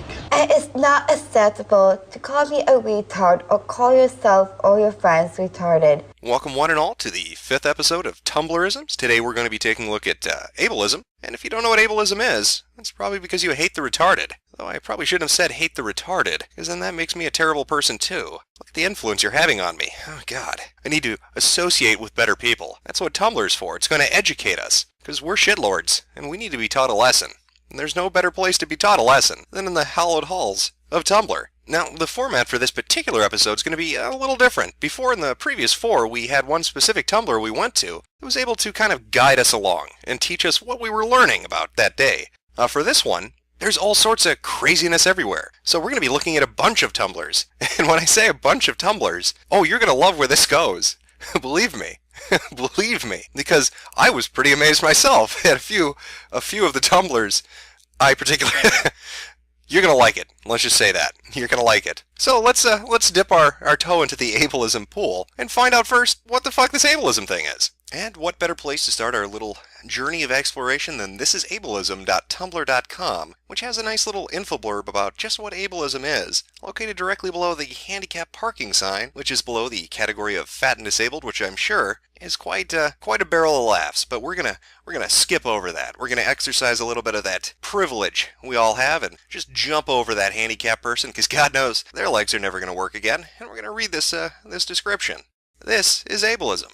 Ableism is a form of discrimination and social prejudice.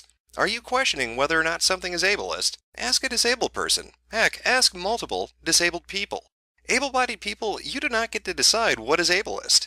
The privileged never get to determine what qualifies as oppression. This blog will attempt to display disabled people's opinions on ableism. Submission of ableism you have experienced or witnessed are welcome, and so are examples of ableism you have seen on social media sites. If you have taken a medication and or visited a doctor and wish to submit a review, please feel free to submit that as well. There is a general trigger warning for the content on this blog. If I neglect to put a trigger warning on something that needs it, please let me know so I can fix it. I usually like to reblog a lot of the commentary on posts. Well, sadly, this definition really hasn't helped us pin down what that ableism thing is. Maybe if we explore the user base, they can help point us in the right direction. Let's take a look at a few of the posts that are tagged with ableism and see if we can be enlightened. Flowers and Femme post, things able-bodied people should do before using the word invalid. Stop, don't, ever. Hashtags ugh and disability. Well, clearly she's disgusted with the disabled. Why would you use those hashtags otherwise? It's a very brave position to take on Tumblr, but I'd like to know a little bit more about Flowers and Femme. After all, we're trying to pin down this specific definition, so let's find out exactly who this person is. About me. I figure I should have an About Me page, so this is me. My name is Hannah. Any pronouns go, but I get she all the time, IRL, so I'd rather not hear them here. Also, if you call me miss or ma'am or lady, I'll curl up and cry. Don't ask, it's complicated. You can find more of my face here. I'm a queer femme living in the Sunshine State. I'm currently a college student at UCF. I love makeup, sewing, and covering things in glitter. I'm high femme, so you'll see a lot of that on here, but I try to keep things varied. Also, I'm chronically ill, and write about that sometimes. I usually tag it chronic pain stuff. If it doesn't interest you, and you'd like to Tumblr, savor it. Privileges, I'm white, thin, and middle class. If I ever fuck up, shoot me a message to let me know, okay? Okay.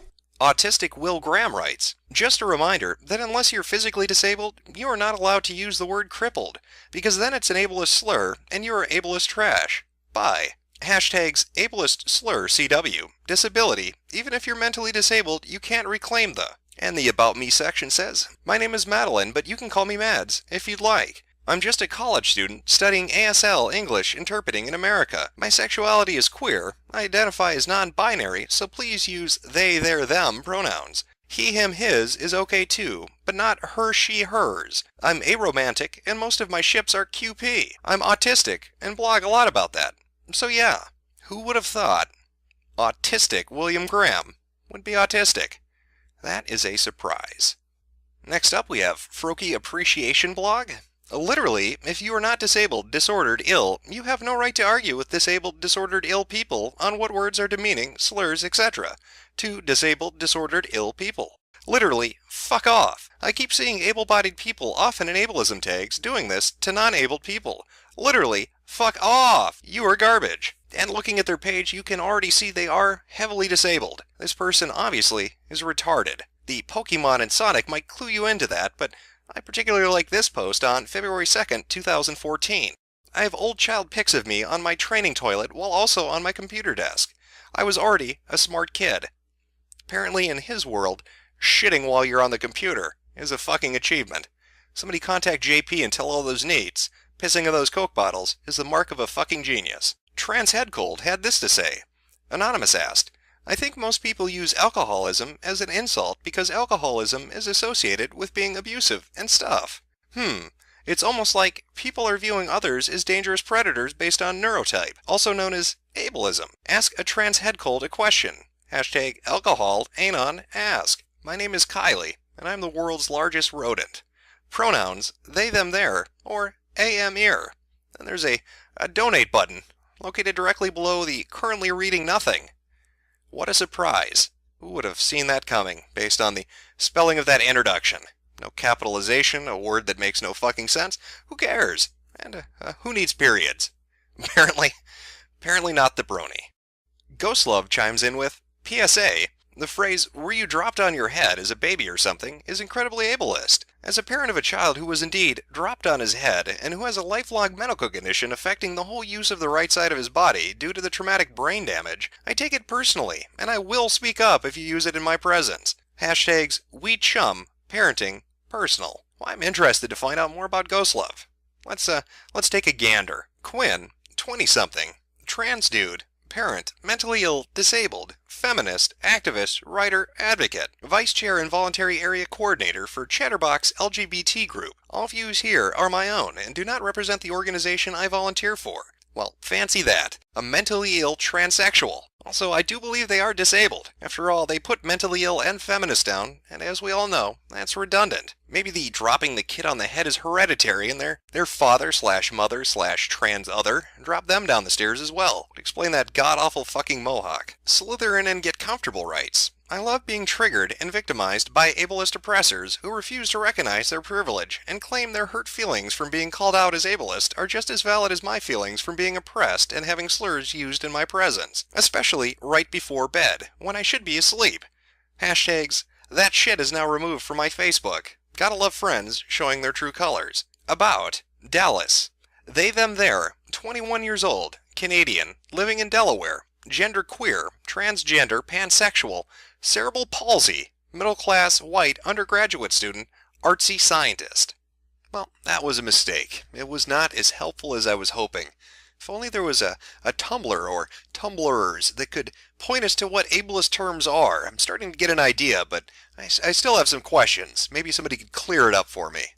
Well, of course, what better place to go to educate yourself on privilege than feministdisney.tumblr.com. Can you give us a list of ableist terms? I know the basic ones. Stupid, retarded, lame, dumb, etc. Or is there a link? I don't quite understand ableism yet because I study words and how they morph into different meanings over time. But at the same time, I don't want to offend anyone or use problematic language. Anonymous. Feminist Disney responds, just so you know, all I do when I get questions like this is Google them, and then go through with my own logic and make sure I agree/add things. Which isn't to say it's wrong to ask, because I realize that once I blog about these things, I become some sort of amateur authority about them. But just saying, sometimes there's a quicker way than waiting 10 hours for me to reply. Crazy nuts, insane, psycho, bipolar, etc. Bipolar when used to just describe something that isn't the disorder. You see a lot of that on Tumblr. Idiot. Here is a post discussing multiple words, exactly how and why to go about replacing ableist language along with suggestions for alternative words and phrasing.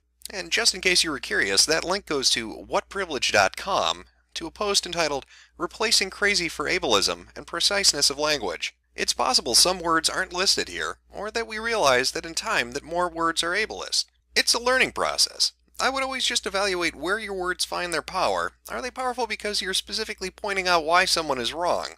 You're being a privileged, inconsiderate person for saying X. Or are they powerful because they harken back to a derogatory way of saying things/seeing people and thrive off the comparison? Sarah Palin, you are so psycho-crazy. Edit, sometimes phrasing or dialogue can be ableist even if it doesn't include ableist terms. Like if you think it's too aggravating for you to have subtitles on a theater movie so that a deaf person can enjoy them too, you might not be using ableist terminology, but it's an ableist type of statement.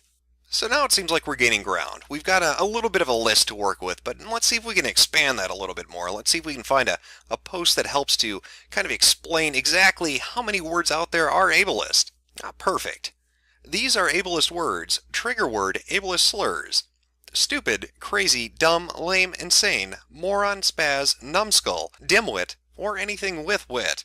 weak as in that's weak, retarded retard, hysterical idiot cretin, gimp cripple psycho, she he is so bipolar, she he is so OCD, schizo lunatic loony, batshit. There is some debate about this, but bottom line is most people couple it with crazy, so the ableism comes into play. Nuts, same as batshit. Mad, not angry mad, crazy mad. Derpy ditzy. I'm so ADHD today, or variations thereof. It's like I have Tourette's or something, or variations thereof. Tagged disability language ableism.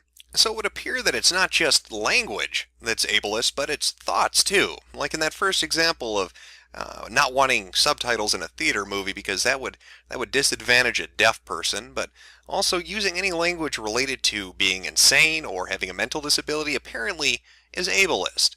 I still wish we could get a little bit more. There's got to be a better authority out there somewhere. Oh, I know. shutupteamwolffandom.tumblr.com. That's the authority we need. It should go without saying, but trigger word for ableist words on this page. Ableism, for those that don't know, is discrimination and or prejudice against people with disabilities. In the lovely world we live in, ableism is institutionalized in our society, basically meaning from birth, people with disabilities are marginalized by societal and governmental institutions. Here at Shut Up Team Wolf Fandom, this term is going to extend to all kinds of disabilities, including mental illness, disabilities, prejudice against which is sometimes called saneism. So now that you officially know what ableism is, it should be pretty obvious that slurs dehumanize other people with disabilities are pretty awful. The problem is, so many of these words have become a part of our vernacular to the point where saying them is almost an unconscious reaction to some situations. Trying to cleanse your personal dictionary of ableist slurs can be a difficult thing, especially when there doesn't seem to be another word that carries the same weight and colloquial meaning. But here's the thing, using words can make you an ass, so if you learn that it's inappropriate to say these things and continue to do so, you are an ass. These words are abusive and harmful, and anytime you use them, you further the marginalization of disabled people. I'm glad to know that Shut Up Team Wolf Fandom really takes this seriously. I wonder who runs this great Tumblr. Obviously they're on point, they must be quite the individual. I will suffer no humans. Ian 23, Slytherin, INFP, Hot NNT Mess, Hopeless Fanaby, It's, Pronouns, or Bust, Caution, Incest and Cannibalism, I Like Angels, Aliens, Intersectional Feminism, Mad Pride, BDSM, Non-Euclidean Emotions, Blue and Orange Morality, Intra-Guild Predation, Consensual Tentacle Sex. Let me say that one more time. Consensual tentacle sex. And snuggling. Well, he's a romantic. You know what? I think now we need to have a talk between myself and you, the viewer, because this is the fifth episode we've done of Tumblrisms, and I think you're noticing a trend, or at least you should have noticed a trend between all those posts that I showed you and those Tumblrs that we just went over. I mean, what was the common theme in every single one of them? Everybody was special. They were as far from normal as you could possibly be. They were the anti-mundane. They were transsexual, they were gender fluid, they were aromantic, polyamorous ponykins. They, anything but normal, because God help you if you're normal. That's not interesting anymore, is it? Everybody needs to be unique and stand out. Every single one of those people, every single one of those posts was a college-age kid or somebody in college. They were transsexual or bisexual or any sexual other than straight or just gay. They were activists for every kind of organization you could imagine, and they all love the idea of self-flagellation because that's so great, because they're just so guilty of imagined crimes, and that's what ableism is. Now, yeah, when you get down to it, when it's just at the end of the day and you're really thinking about it, being a dick to somebody is being a dick to somebody. You don't need to brand that as something. You don't need to create a new term for it. Calling somebody a retard who actually is mentally handicapped might be a little bit cruel, but trying to say that using words that were actually created to define a condition is wrong, or that using words that happen to fit a circumstance or a context is wrong, is just silly. Using words like crazy and insane and stupid are not going to make somebody who is retarded feel bad. They aren't going to be aware of your fucking conversations when you're not around them. However, these people would have you think that just by uttering those phrases, that somewhere out there, some autistic child is getting beaten because you said retard as a punchline to a fucking joke in a bar. There's this term out there that's called Poe's Law, which basically states that There's a point where parody becomes so close to the extreme forms of something that they're indistinguishable. And that's really what's happened to social justice, and especially on Tumblr when you look at it. You cannot tell a fake parody from the real fucking thing anymore. Because these people have gone so far off the fucking deep end that it's just, you can't, there's no difference. You cannot tell anymore. They have been co-opted by the hypersensitive. In fact, if you want to see a particular example of this happening in real life, go look at Occupy Wall Street. What did you have with Occupy Wall Street? You had a movement that was dedicated towards the idea of removing corruption in government and finance. They wanted some banking reforms. They wanted to end some political dirty dealings. Sounds great. Who would disagree with that? What group of Republicans or Democrats would say, no, I want corruption. No, I want illegal activity. Nobody's for that. So Occupy Wall Street had a good platform to start with. And you got all these people gathering up, and yeah, there were some hipsters and some hippies and liberal pot-smoking retards, but for the most part, they were on point. For the beginning, they were. But what happened as time went on? They got co-opted. They got co-opted by people who came in with their own agendas and their own ideas, and they poisoned the well. This has happened time and time again. We saw it with Atheism Plus. We're seeing it in gaming, and it happened in Occupy Wall Street. There's a specific moment where that movement dies, and that is a Stephen Colbert interview. When he has two people on, Occupy Wall Street had the chance to send anybody they wanted to go on national television to tell the American people what the fuck that movement was about. And who did they send? Did they send the most articulate person? Did they send the person who understood their talking points? Did they send the person who knew how to get the message across to mainstream America that, hey, we're out here fighting for what you should be fighting for? No. They sent somebody who came and introduced themselves as Ketchup and said they were a female-bodied person. That was the death knell of Occupy Wall Street. When they started introducing things like the progressive stack, when they started fighting for Native American rain dance rights and setting up no rape zones, instead of focusing on what people were there for in the first place, that's when it died. And that is what's happening to social justice. What is social justice accomplishing on Tumblr? It is a fucking joke. It's a laughingstock. And I really want to cement this point. And I'm going to prove it to you right now. I'm going to read you the craziest fucking thing I can related to ableism. And I want you to really think, is this real or isn't it? It has reached a point of Poe's Law where you can't even tell anymore. So don't Google search it, alright? Don't go and look on a website and see, is this real or not? I want you just to listen. After hearing all the things we've heard from Tumblr about social justice and patriarchy and privilege and all that bullshit, I want you to listen to this. And I want you to honestly ask yourself, is it real or is it fake? This is from xtrung.tumblr.com in a post entitled Trigger Warning, Singletism, Ableism, Fat Shaming. Journey to the Sacred Heart. This is the About section. Jen, 23, cisgendered white female, tortoise skin, disabled, singlet, gainer, vegan, feminist, fat activist, pansexual, demi-platonic, aromantic, asensual. Likes: knitting, sewing, cooking, gardening, eating, human rights, human-animal rights, fat acceptance. Just your average queer fat vegan tortoise trying to discover herself. My passions in life are vegan Japanese cuisine and dismantling the hierarchy with my best friend Justice. Justice, 23, gender fluid fab, all pronouns acceptable, racially mixed POC, pansexual but currently abstinent, trans activist, hardcore vegan activist, animal rights, organic raw veganism, former OS, anti-racism, ed recovery, BDP OCD, likes pranic nourishment, superfoods, animal rights activism, veganism. And this post is from Monday, July 23rd, 2012. Trigger warning: singletism, ableism, fat shaming, trans fat shaming, cutting, doctors, hospital, mental hospital. Jen here. Sorry I haven't been posting. I recently suffered a terrible injustice at the hands of a bunch of singlist, ableist bigots. It all started when I was having dinner at my parents' house.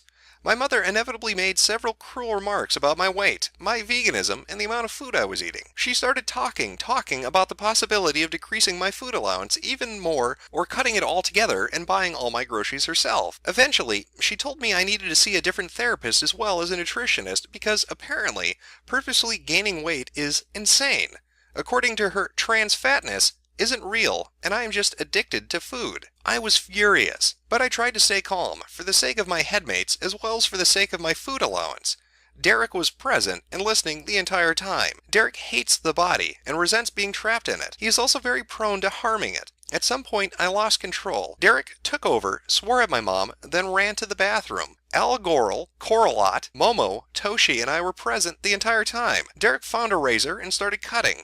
He hadn't bothered to lock the door. My mom found him and wrestled the razor out of our hand while my dad dialed 911. I ended up fronting at the hospital. A lot of what happened is a blur. I tried to explain that I wasn't self-harming and that I'm part of a multiple system. The doctor had no idea what I was talking about and asked my parents if I had been evaluated for schizophrenia. My parents basically told the doctor that I faked DID for attention. The doctor forced me to be put on a 72-hour hold. The mental hospital was a separate hospital, so I had to be taken there in an ambulance. Honestly, don't recall too much about it. Let's just say that the medical and mental health system in our country is deeply, deeply ableist, as well as singlist. I had to lie about my multiplicity, a large part of my identity, just to get out of there. I had to tell my headmates to lay low. They were not allowed to front for 72 hours. If any of them did, we would all have been forced to stay in that prison where we weren't allowed to be ourselves and where some of us weren't even allowed to merely exist. Not only that, but they had me on a reduced calorie diet while I was there. Scoff. No surprise, really. We were released some days ago. The others have been fronting a lot to make up for lost time. My parents are angry at me and insisting that the whole ordeal was just me attention-seeking and taking it too far. They keep telling me that I don't have DID, and when I tell them that I in fact do not, that I have what is called natural multiplicity, they tell me I'm making up illnesses. Natural multiplicity is real, and it is not an illness or a disability. I wish they would allow me to educate them about these things since I actually know a lot about them, seeing as I experience them only every day of my life. Yeah, obviously, I've been fighting with my parents a lot more than usual, but they haven't decreased or cut any of my allowances, so I guess I can still handle all the arguing for now. Again, I'm sorry for my absence, but I've been in a bad place, both literally and figuratively, and I have a lot to think about. I should be posting more regularly now. Thank you all for bearing with me. And of course the tags include singletism, ableism, fat shaming, cutting, self-injury, depression, and OC. Now you tell me, after hearing that, was that fake or was that real? All those terms, all those ideas, headmates and privilege and feminism and activism and all these different sexualities and fronting and multiplicity, we've all heard this before. Fat shaming and trans fat shaming and body positivity and now ableism. And that's what it's going to be associated with from now on, are these other ridiculous concepts. In fact, if anything, ableism is the punchline to the joke, what happens when college students have too much fucking time on their hands? It's simply another way for them to police other people. First by admitting that they've done something terrible, because then they can take the high horse, they can take the high road, and tell you how terrible you are. Because they love to do that. That is their MO. They infest a movement, they introduce ridiculous ideas to the movement, and then they fucking destroy it. They murder it, they strangle it. And the newest weapon in their arsenal, the newest mace to hit people over the head with, is ableism. It is a buzzword, it is a catchphrase that is meaningless. And you'll see it pushed. Again, ask yourself, why are all these people college-aged? Why are all these people in college? And why are they all using the same terminology? It's coming from a central source. And maybe later on I'll do a video on that, because it might be interesting. But that is ableism. A joke. A stupid, retarded, insane joke.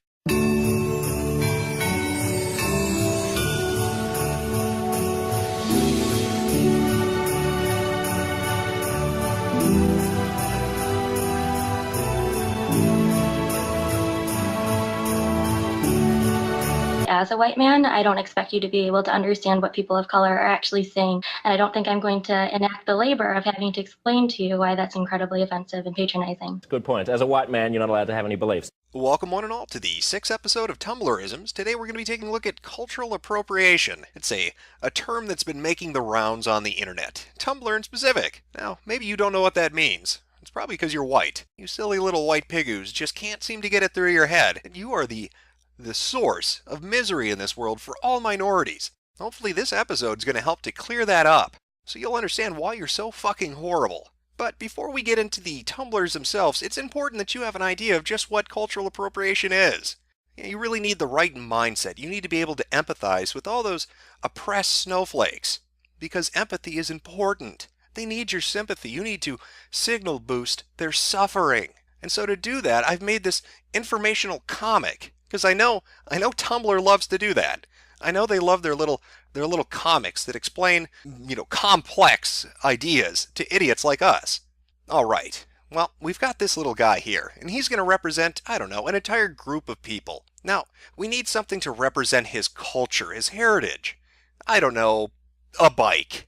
Let's say this bike represents his culture. Look how proud he is of it.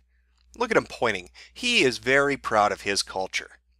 Everything would be fine. This lovely neighborhood, this group of people and their culture, everything looks fine. But uh-oh, here comes the white man. Look at him. Look at those beady little eyes. He's up to something, I tell you. Now, at its core, cultural appropriation is theft, at least if you're white. Remember the simple mantra: if they're white, it ain't right to use anything ever made by anybody else, because white people are thieves. Horrible thieves. Look at him. Look at him ride that bike. He took it. He took that culture and he is riding it off. He doesn't care. Look at that little guy. He's so sad. Then that white devil doesn't care a bit about his culture. He's popping a fucking wheelie. And does he feel any remorse? Nope. He just rides off into the sunset. Another white oppressor, part of the patriarchy, riding that culture down the road. He's bunny hopping that culture. He doesn't give a shit. That's not his culture. He doesn't care. It's just entertainment for him. And that, essentially, is what cultural appropriation is. Cultural appropriation is any time a white person takes anything or uses anything from any other group of people. It's very important to understand. Very, very important. Well, with that out of the way, it's time to educate ourselves, shitlords. Let's jump into Tumblr and let's learn about this cultural appropriation thing. And what better way to start us off than a post by Toxic Neblua? Why do white people get so incredibly furious and self-righteous when people of color ask to keep one fucking thing to ourselves? Doing your best to wipe out entire civilizations wasn't enough for you? Dehumanizing and colonizing us for hundreds of years wasn't enough? Continuing to benefit from our oppression, past and present, isn't fucking enough? You still feel like you have the right to every tiny scrap of our cultures that we've tried desperately to keep alive after you spent centuries trying to wipe them out? No, get the fuck out of my face. Hashtags Hina appropriation, cultural appropriation, racism. Well, I feel terrible. What poor culture is this girl from, where she has been so oppressed? Let's take a look. Let's introduce ourselves to Toxic Neblua, manic depressive pixie dream girl, Nausea, 18, poet, vegan, biracial, queer, feminist, gender weird, girthing, sorry, girl thing, and mystical creature. Fey, fear, foe, fars, far self, or day died, day self, she, her, auxiliary. Well, fee, fi, fo, fum here obviously smells the blood of cis scum. Stop oppressing this mystical creature, you fucking horrible white people. I know you've been slaying those giants and griffins, but she is suffering because of it. Don't you appropriate her culture with your Dungeons and Dragons, you evil cis shits. You don't know what it's like to be a mystical creature in this day and age. You can't understand that oppression. Usog is Bun's response to the comment, I don't think white people with dreads is cultural appropriation. Please stop and actually read up on what dreadlocks are and what they symbolize, and then get back to me. Jacob talks cultural appropriation. Well, Usog is Buns obviously is a wise individual. Let's see how much of an expert this person is. Pills and potions. Jacob, 14. Pan-gender, polysexual. Buns, bunselfs. Pronouns. Well, obviously when a 14-year-old polysexual referring to themselves as buns tells me that dreadlocks are a sacred thing, I gotta listen, because 14-year-olds are renowned for their intellect and insight. But this does raise an interesting thing. When you're going through Tumblr and you're looking at cultural appropriation, you're going to see a lot of posts about dreadlocks. That's a big issue. Lots of people saying, you can't wear dreadlocks unless you're black. I mean, even Usog is Bun says, go educate yourself. You don't understand the importance and significance of it. Well, since I'm just like them, lazy as all hell, let's pop over to Wikipedia. Right? That's the resource of all information in the fucking world. Let's see what Wikipedia has to say about dreadlocks, because I'm sure that fucking place is going to have an article on it. Well, would you look at that? Wikipedia does have an article. And it obviously tells us that only black people have ever worn dreadlocks. I mean, sure, it mentions the Spartans, but Greeks aren't really white. They're obviously African. Neanderthals and Cro-Magnon. All black. In fact, if we look at the Cro-Magnon article, what does it say here? Obviously black's in there somewhere. Wait a minute, what is this? Early European humans. Black people. That's what they meant. Black people. Indigenous Europeans. No such thing exists. 43,000 years. Nope. All black. I mean, white people, would you look at this face? That poor Neanderthal, you're appropriating his culture. Wasn't it enough that your species wiped him out? You wiped out that subspecies, white people. Shouldn't you not appropriate his dreadlocks? That's just terrible, really. What are you doing? Now, of course, usage as buns, he's all about making sure hairstyles stay with the indigenous groups, the culture, the place that it derives from, right? Like that's a big thing to him. In fact, Tumblr they're really on the game in regards to this. Don't you horrible white girls, don't you take those dreadlocks. We know what you're up to, whitey. But of course, they kind of gloss over just one tiny little thing. Now let's keep it real. Black girls, we know what your fucking hair looks like naturally. Nobody's addressing weaves up on Tumblr, are they? You don't understand the suffering of my European ancestors when you straighten your hair. Can you hear the weeping?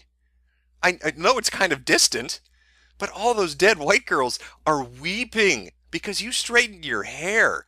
What are you doing? You horribly culturally appropriating oppressors. I can't even right now. I just can't. Danae Gregory writes, I'm going to be completely honest. If you aren't Native American, and more specifically Sioux, you really aren't able to say that costumes, dances isn't racist. You don't have the right to say something isn't cultural appropriation if it isn't your culture. Dance moms, cultural appropriation. I have to see why this person would put dance moms. I think I had a brain fart. Why is dance moms a hashtag with this? How does that... What? I don't know how those are interrelated, but I'm dying to fucking know. Let's go take a look at Dana Gregory's profile to see if we can parse this out. Yes, all women. A vaguely dance mom's Little Dancer's opinion blog. One time, Kalina Hiker complimented me. This blog is purely my opinion, based on my own experiences as a dancer and choreographer. I'll also probably post about other things. And you can see there in the background, I've cropped it out a little bit, but there's a woman pole dancing. Well, all I have to say to Dana Gregory is, stop appropriating slut culture. Pole dancers have a deep and meaningful heritage. And when you pole dance and you're not a whore, why, you shame them. So unless I can stick dollar bills in your ass, you shouldn't be pole dancing. Or your children shouldn't be. Because that's just weird to begin with. Marxist Feminist Sports writes, what's the difference between white people and yogurt?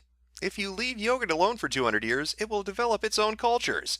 Bazinga! Hashtags white people, racism, cultural appropriation, yogurt lol, keeping this joke. Androgynous Dryad writes, friendly reminder that on point is AAVE. That's African American Vernacular English. And anyone who is not black and says it is participating in racism and cultural appropriation. Hashtags friendly reminder, racism, cultural appropriation, AAVE, I'm white tag. You know, I'm starting to kind of pick up on a common theme. If there was only a way for me to illustrate it for you viewers out there, to try to highlight exactly what it is cultural appropriation is code word for on Tumblr. There's got to be a way to do that, but I'm not intelligent enough to figure it out. After all, I'm a white man. I don't have to be smart or think. The patriarchy takes care of all my needs. But maybe if we press on, we'll be able to find out more information and try to pinpoint this, to focus in on it. We are all real mixed up responds to an anonymous comment. I was in the car with my white family and we heard a news story on the radio about a frat party at a school in California called a Fiji Islander party. A student complained about the obvious cultural appropriation. My family couldn't believe this. They were making fun of the student who complained and telling me cultural appropriation doesn't exist in America. They said everyone in America shares a culture. How do I explain cultural appropriation to them without offending them? Thanks. And they respond. So I actually shut down a Jamaican Me Crazy frat party with the help of 2 other officers, Diversity and Equity Office and the Dean of Students Office, at the university that I'm currently work for, and OI. Our administration is super supportive of getting rid of discriminatory-based. Last incident of blackface happened this year, ugh. So it was shut down right away. But dealing with a bunch of whiny frat boys over how we are oversensitive and party poopers was awful. It took a code of conduct officer, forced anti-oppression training, and 3 letters of apology to even get them to admit they were wrong. Here are really great articles on cultural appropriation, here and here. Also, check out our cultural appropriation tag. If you have any questions, my personal inbox is open. Samantha. Well, you know, I just love to pursue knowledge. And those links look like they could be helpful. Now, that first link, it leads to another website. And, you know, it has articles, but it's mostly essentially what you're going to find on Tumblr. The second link, however, I think this one might really have some fucking insight for all of us. It leads to a Tumblr profile, Swanblood. Let's take a look. Swampinions, Sue, 18, 5'2", Birdie Bird Bird Birdface, aromantic, gray sexual, Japanese cis autistic, pronouns as she and her. Shocking that we keep finding so many autistic people related to these things. Could not be a coincidence at this point. I really don't think. Well, I'm sure they're just inclusive. That's why there are so many autistic people related to this Tumblr stuff. They want to be inclusive. They don't discriminate. They're very proud. Social justice warriors are very proud to admit how autistic they are. I think we should give them a round of applause.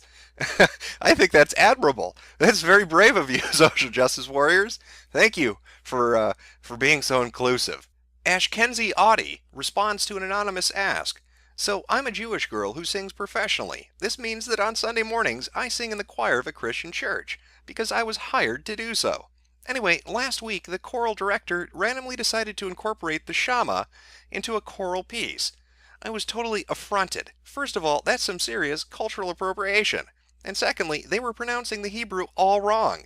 But I can't quit because singing in the choir is my primary source of income.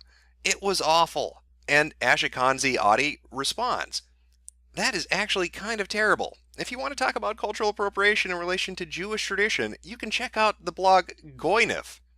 How badly were they pronouncing the Hebrew? I can safely assume they are getting the N sound wrong. Hashtags, cultural appropriation, Jew, Jewish, and Hebrew.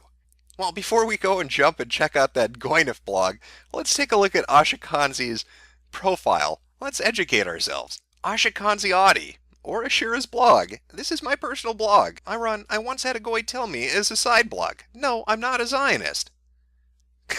Oh, God. Oh. It's a great flag, man. It's a great flag. Oh, shit. I'm not a Zionist, goy. Calm down. You're aggravating my asthma. Oh, I don't. That's Jewish people, by the way. They're all horribly asthmatic. That's in case you didn't know. I've educated you on Jewish people. Trans Carlos is responding to Arson 3 Cupcakes. For the last fucking time, it is not racist to point out that something can belong to more than one culture. If anything, you're the racist one for assuming someone's race, treating white people like scum when they don't know what they did wrong in the first place, allowing your followers to attack the same someone, and even when they finally caved, you did not apologize for the pose. You simply said that they backed off, and so should everyone else. And Trans Carlos replies, it's racist to appropriate the culture of POC, which is what you are doing. Allow my followers to attack them. I don't control them. I'm not their freaking monarch or anything. I never condone sending hate through, so I don't know what you're talking about. Oh my God, you literally just called me a reversed racist. Oh my God. Hashtags Arson3 Cupcakes, Scientific Inquiries, and Hate Message. Well, let's find out more about Trans Carlos. Icon by Queer-Coded Villain. I track Trans Carlos, Misha, NB, they, them, their, or C, cells, self. Read my before following, intersectional feminist, uppity black princex, autistic, fictional kin, don't use gendered terms on me unless we know each other, Ask me if you need something tagged.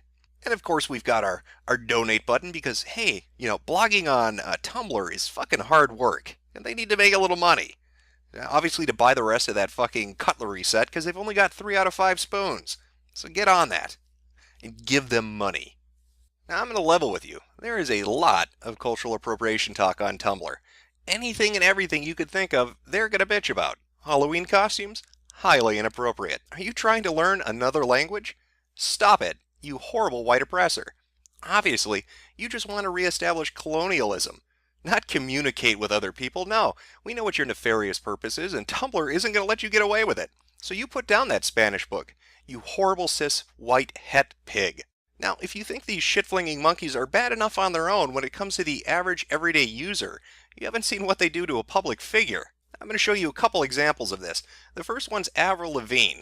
Now, you may know her from being a horrible fucking pop star that hasn't written a good song ever. Well, about a month ago, she released a music video, Hello Kitty. Now, for anybody that's older than the age of 9, you may remember this when it was originally called Harajuku Girls by Gwen Stefani. Really original there, Avril. Apparently, Tumblr didn't like this. They saw her as the evil white conqueress going to the land of the rising sun to oppress those poor Japanese people. So I'm going to show you a post of just how they reacted, and you can see how reasonable this is. So allow me to set the stage for you. This is a post by Political Sex Kitten, and it's in reference to Avril Lavigne's music video. Now, Avril was already getting flack over this, and so she tweeted out responses to people saying that she was a horrible racist. Racist, lol lol lol, I love Japanese culture and spend half my time in Japan. I flew to Tokyo to shoot this video. Specifically for my Japanese fans, with my Japanese label, Japanese choreographers, and a Japanese director in Japan. So that was Avril's response to people saying that she was just trying to oppress the Japanese. So how did Political Sex Kitten take it? Well, this is how she took it. So these tweets are actually real? I really like how she tries to defend herself by stating how much she loves Japanese culture. You guys, I did this with Japanese people, so it's cool. I go to Japan just like so much, okay? I know the culture. I know so many Japanese people, even the director was Japanese. God, these bullshit statements alone just insinuate that Japanese people are working with me, so I can't be doing anything wrong or racist. Otherwise, they'd tell me. Yeah, because even if you're an artist at the end of her career and desperately trying to save it, you're still a well-known name, and a POC don't have many opportunities in the industry and will take any job that's offered to them. This includes everyone who worked on this video. Why? Because people of color are easily replaced. They're expendable. Oh, you don't want to work with her just because her entire music video is racist? Whatever, we'll just find another director, choreographer, or dancer. That's it. That's literally it. That's how it works. So we suck up to these people and we work with them because the industry doesn't value us enough, and not working only harms us, not the artist. I mean, spewing random Japanese words that have nothing to do with your song is just short of saying ching chong, long, ting tong. But she's admiring the culture. She does remind me of this skit. There's a link to something else, but I wasn't able to capture it. This is extremely racist and insulting. I'm an Asian American. I studied Japanese for 2 years. I've yet to begin to scratch the surface of Japanese culture and etiquette, and I'm not even the most confident or comfortable speaking or writing it, because I don't feel as if I know enough to say I can speak Japanese. Singing random words in a language you don't know is racist, when you use it for the sake of a song and just appropriate part of a culture so much. Then you have your Japanese backup dancers. They all look the same. They're silent and kawaii. Of course, to you, dear Avril, that doesn't perpetuate the stereotype of cute, obedient, and submissive Asian women. Girls, get it. They're just too damn cute and fit your set. God, you're turning 30. I don't care if you want to act childish and dress a certain way, but grow the fuck up and stop making arguments that defend your racist actions and try to justify them by name-dropping everything Japanese. You're not Japanese. You don't know Japanese. You don't know Japanese culture. Your song doesn't honor or flatter Japanese people or Japanese culture. It perpetuates a stereotype the West already holds. And you try to pass it off as them being cute and creative and appreciative and dedicated to your Japanese fans. No, fuck you. Hashtags cultural appropriation, Hello Kitty, Avril Lavigne Hello Kitty, racism, and Avril Lavigne. Political Sex Kitten's had 2 whole years of Japanese. Obviously, she's deeply immersed in the culture and is able to make a value judgment on whether or not you're appropriating it. As an Asian American, not a Japanese person, her perspective is the most important one. I also like how she happened to mention they all look alike. It's very classy. It's very good. All look alike. Can't tell them apart. Where have I heard that before? But let's not get off topic here. I mean, obviously, Avril is a horrible racist. Just because she flew to Japan and worked with an all-Japanese crew doesn't mean anything. She is a horrible person who just wants to mock and deride anything that's Japanese. Now, sure, Political Sex could have taken, 5 minutes and looked into the video production and seen if maybe perhaps the cinematographer or producer, who were both Japanese, by the way, were the ones who picked the art direction. Hell, maybe they were the ones who said, let's have 4 Japanese girls in there that all dress this specific way. But again, Political Sex Kid, she doesn't have time to do that. That's research. It's easier just to say Avril's a horrible person. Because she's white. After all, anytime a white person uses anything from another culture, it's terrible. It's important to remember we are all separate, but equal, and every group should always stay to themselves and never exchange anything, because that's appropriation. Now, in Avril's case, she didn't apologize. She just simply said, I'm not racist, you people are fucking idiots. And you know what? Good for that. Good on you, Avril Lavigne, for not bending over and taking it up the ass from idiots like Political Sex Kitten. But I'd like you to contrast that with something that happened with Will Wheaton. Now, he made the mistake of apologizing to a social justice warrior, and I want to show you exactly what happens when you do that. So we're at the Will Wheaton Tumblr, and Cosmic Breaker asked, Hi Will, I'm not trying to be antagonizing, you seem to be a rather progressive and really vocal on a lot of social issues. I'm bringing this up because I feel like you take it seriously. Using spirit animal is kind of uncool. Different forms of it belong to specific cultures that are already having a hard time with erasure, partially through appropriation. I've heard suggestions of using patrons or daemon from his Dark Materials trilogy as alternatives. Cheers. Now, Will Wheaton responds, I got a lot of messages like yours that were bordering on antagonizing, but I'll respond to you, this was entirely news to me, and I never meant to be offensive.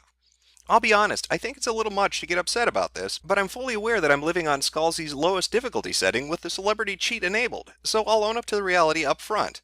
My ancestors murdered untold numbers of Native Americans, and I hate that my country was built on their blood. And I hate that the worst poverty in America exists on tribal lands. What I hate the most is how many Americans don't know or care. Those issues, in my opinion, are more important than words. Having said that, I see the point you make. That so much already has been taken from Native people, and when a white guy takes something more, it's uncool. I never meant to take anything from anyone. I think spirit animals are really cool, and I love everything I've learned about Native or Aboriginal culture. I'm not trying to appropriate or lessen anything by expressing how much Kelly Sue inspires me, and how I'd like to be more like her. Now that was the opening to the conversation. And there you are. Will apologizes. He gives a sincere apology. He's not trying to appropriate another culture. He's well aware of the different hardships that Native Americans have faced, and he is sorry. He has apologized. So how does Tumblr respond? Well, let's take a look. This is from K Tempest. It's amazing how problematic this apology is. I don't even think Will gets that he's white-splaining. For the education of those who might find themselves in this situation, here's a primer on what's wrong with this response. First, I got a lot of messages like yours that were bordering on antagonism, but I'll respond to you. I didn't like the tone those other people used. Yours was appropriate. I'll talk to you. Second, I think it's a little much to get upset about this, but this doesn't affect me, and I've never given it 2 seconds worth of thought. And even though I'm about to launch into a whole explanation of how I get it, I need you to know that my first reaction is that everyone is oversensitive. Third, my ancestors murdered untold numbers of Native Americans, and I hate that my country was built on their blood. This outpouring of white guilt somehow brings it all back to me, and how I feel. Curious that. Fourth, I never meant to take anything from anyone. I think spirit animals are really cool. This would be the crux of the problem, sir. Fifth, I'm not trying to appropriate or lessen anything by expressing how much Kelly Sue inspires me and how I like to be more like her. The point is not what you were trying to do. It's how you did it that affects others. Why don't you express your admiration for Kelly Sue in ways that are not inappropriate? Why must you express admiration in this exact way? Also, how fucking hard is it to say, oh, I did not realize that invoking spirit animals like that is a problem, I won't do it again? That's really all you needed to say. You don't need to white-splain or get all defensive at all. Let Will Wheaton serve as an example of what not to do. Trust me on this, y'all. Well, that was a very diplomatic reaction, Kate Tempest. Way to extend a hand of friendship to Will Wheaton after his sincere apology, talking about how he wasn't trying to be culturally appropriative of other things, but he really admired them. Obviously, this is the way that you reach people. Bravo. Now, Will would have been better served if he'd just listened to the captain. Shut up, Wesley. But of course he couldn't. He had to apologize, because he is partially a social justice warrior. And so he tried to go out there and be sincere, and they kicked him right in the fucking nuts and spit in his face. That's what happens, Will. That is what happens when you apologize to these feral fucking animals. They don't give a shit. They just want something to bitch at and tear apart, and you were dumb enough to walk into the fucking den. And that is why you never apologize to these people, because it is never good enough. And they will constantly bitch about the littlest thing. And that's pretty much what cultural appropriation is. Bitching about the littlest thing that has no impact on anything else. These people want to live in a world of segregation, where all cultures are completely separate and we have no interaction with one another. Don't wear costumes that reflect another culture. Don't learn another culture's language. Don't eat another culture's food. Don't listen to another culture's music. They are prophets of stagnation. They are preaching a message of death to the world. On the one hand, they preach the tenets of multiculturalism and globalism and tell us how this is an integrated community and that the world is one nation and that, humanity is one people. But their actions don't reflect that. They do not care about a global community or about other cultures. They just want to bitch at you for having an interest in something else, especially if you're white. That is the common theme throughout all of this. If you go and look up cultural appropriation, 10 to 1, I will bet you 10 to 1, more often than not, it is going to have to do with white people, especially if it's a white male and especially if it's a straight white male. They hate them and will constantly bitch about it. That's why when you're looking through cultural appropriation, you rarely ever see anything talking about St. Patrick's Day. You don't see them saying these parades are terrible. There's no movement to get people to stop eating Lucky Charms. Did you know? I'm partially a Mick, and every time you eat those fucking 4-leaf clover marshmallows, somebody in my past weeps because they starved and ate potatoes or something. I don't know. I mean, when you eat Lucky Charms, okay, you culturally appropriating pieces of shit, when you eat Lucky Charms, you know what that's like for me? That'd be like if I ate Mammios. How do you like that? How do you like that if I were to eat Mammios? You horrible racist son of a bitch. Now, granted, Mammios would probably not be the most kid-friendly brand. Mammy, I'm coming. Ah! But it is full of protein. Now, at the end of the day, really when you look at it, cultural appropriation and the people who believe in it are just fucking boring. What kind of world do they want to live in? It's one devoid of fun, and entertainment, and happiness. Cultures, when they interact, bring things to the table that other cultures don't possess. It's through cooperation and innovation that we create new, interesting things that make the world entertaining and fun to be a part of. Not everything is so fucking super serious. Just because I like your music, or I like your hairstyle, or I like your way of dressing, because I want to mimic it, because I want to emulate it, doesn't mean I'm trying to push you down. It's the highest compliment I can pay you. Now, these social justice warriors, they may want to live in a world that's cold and dead and sterile and devoid of anything that gives warmth and happiness to people. But as for myself, I'd rather live in a world where little Japanese girls front death metal bands, because that's just more fun.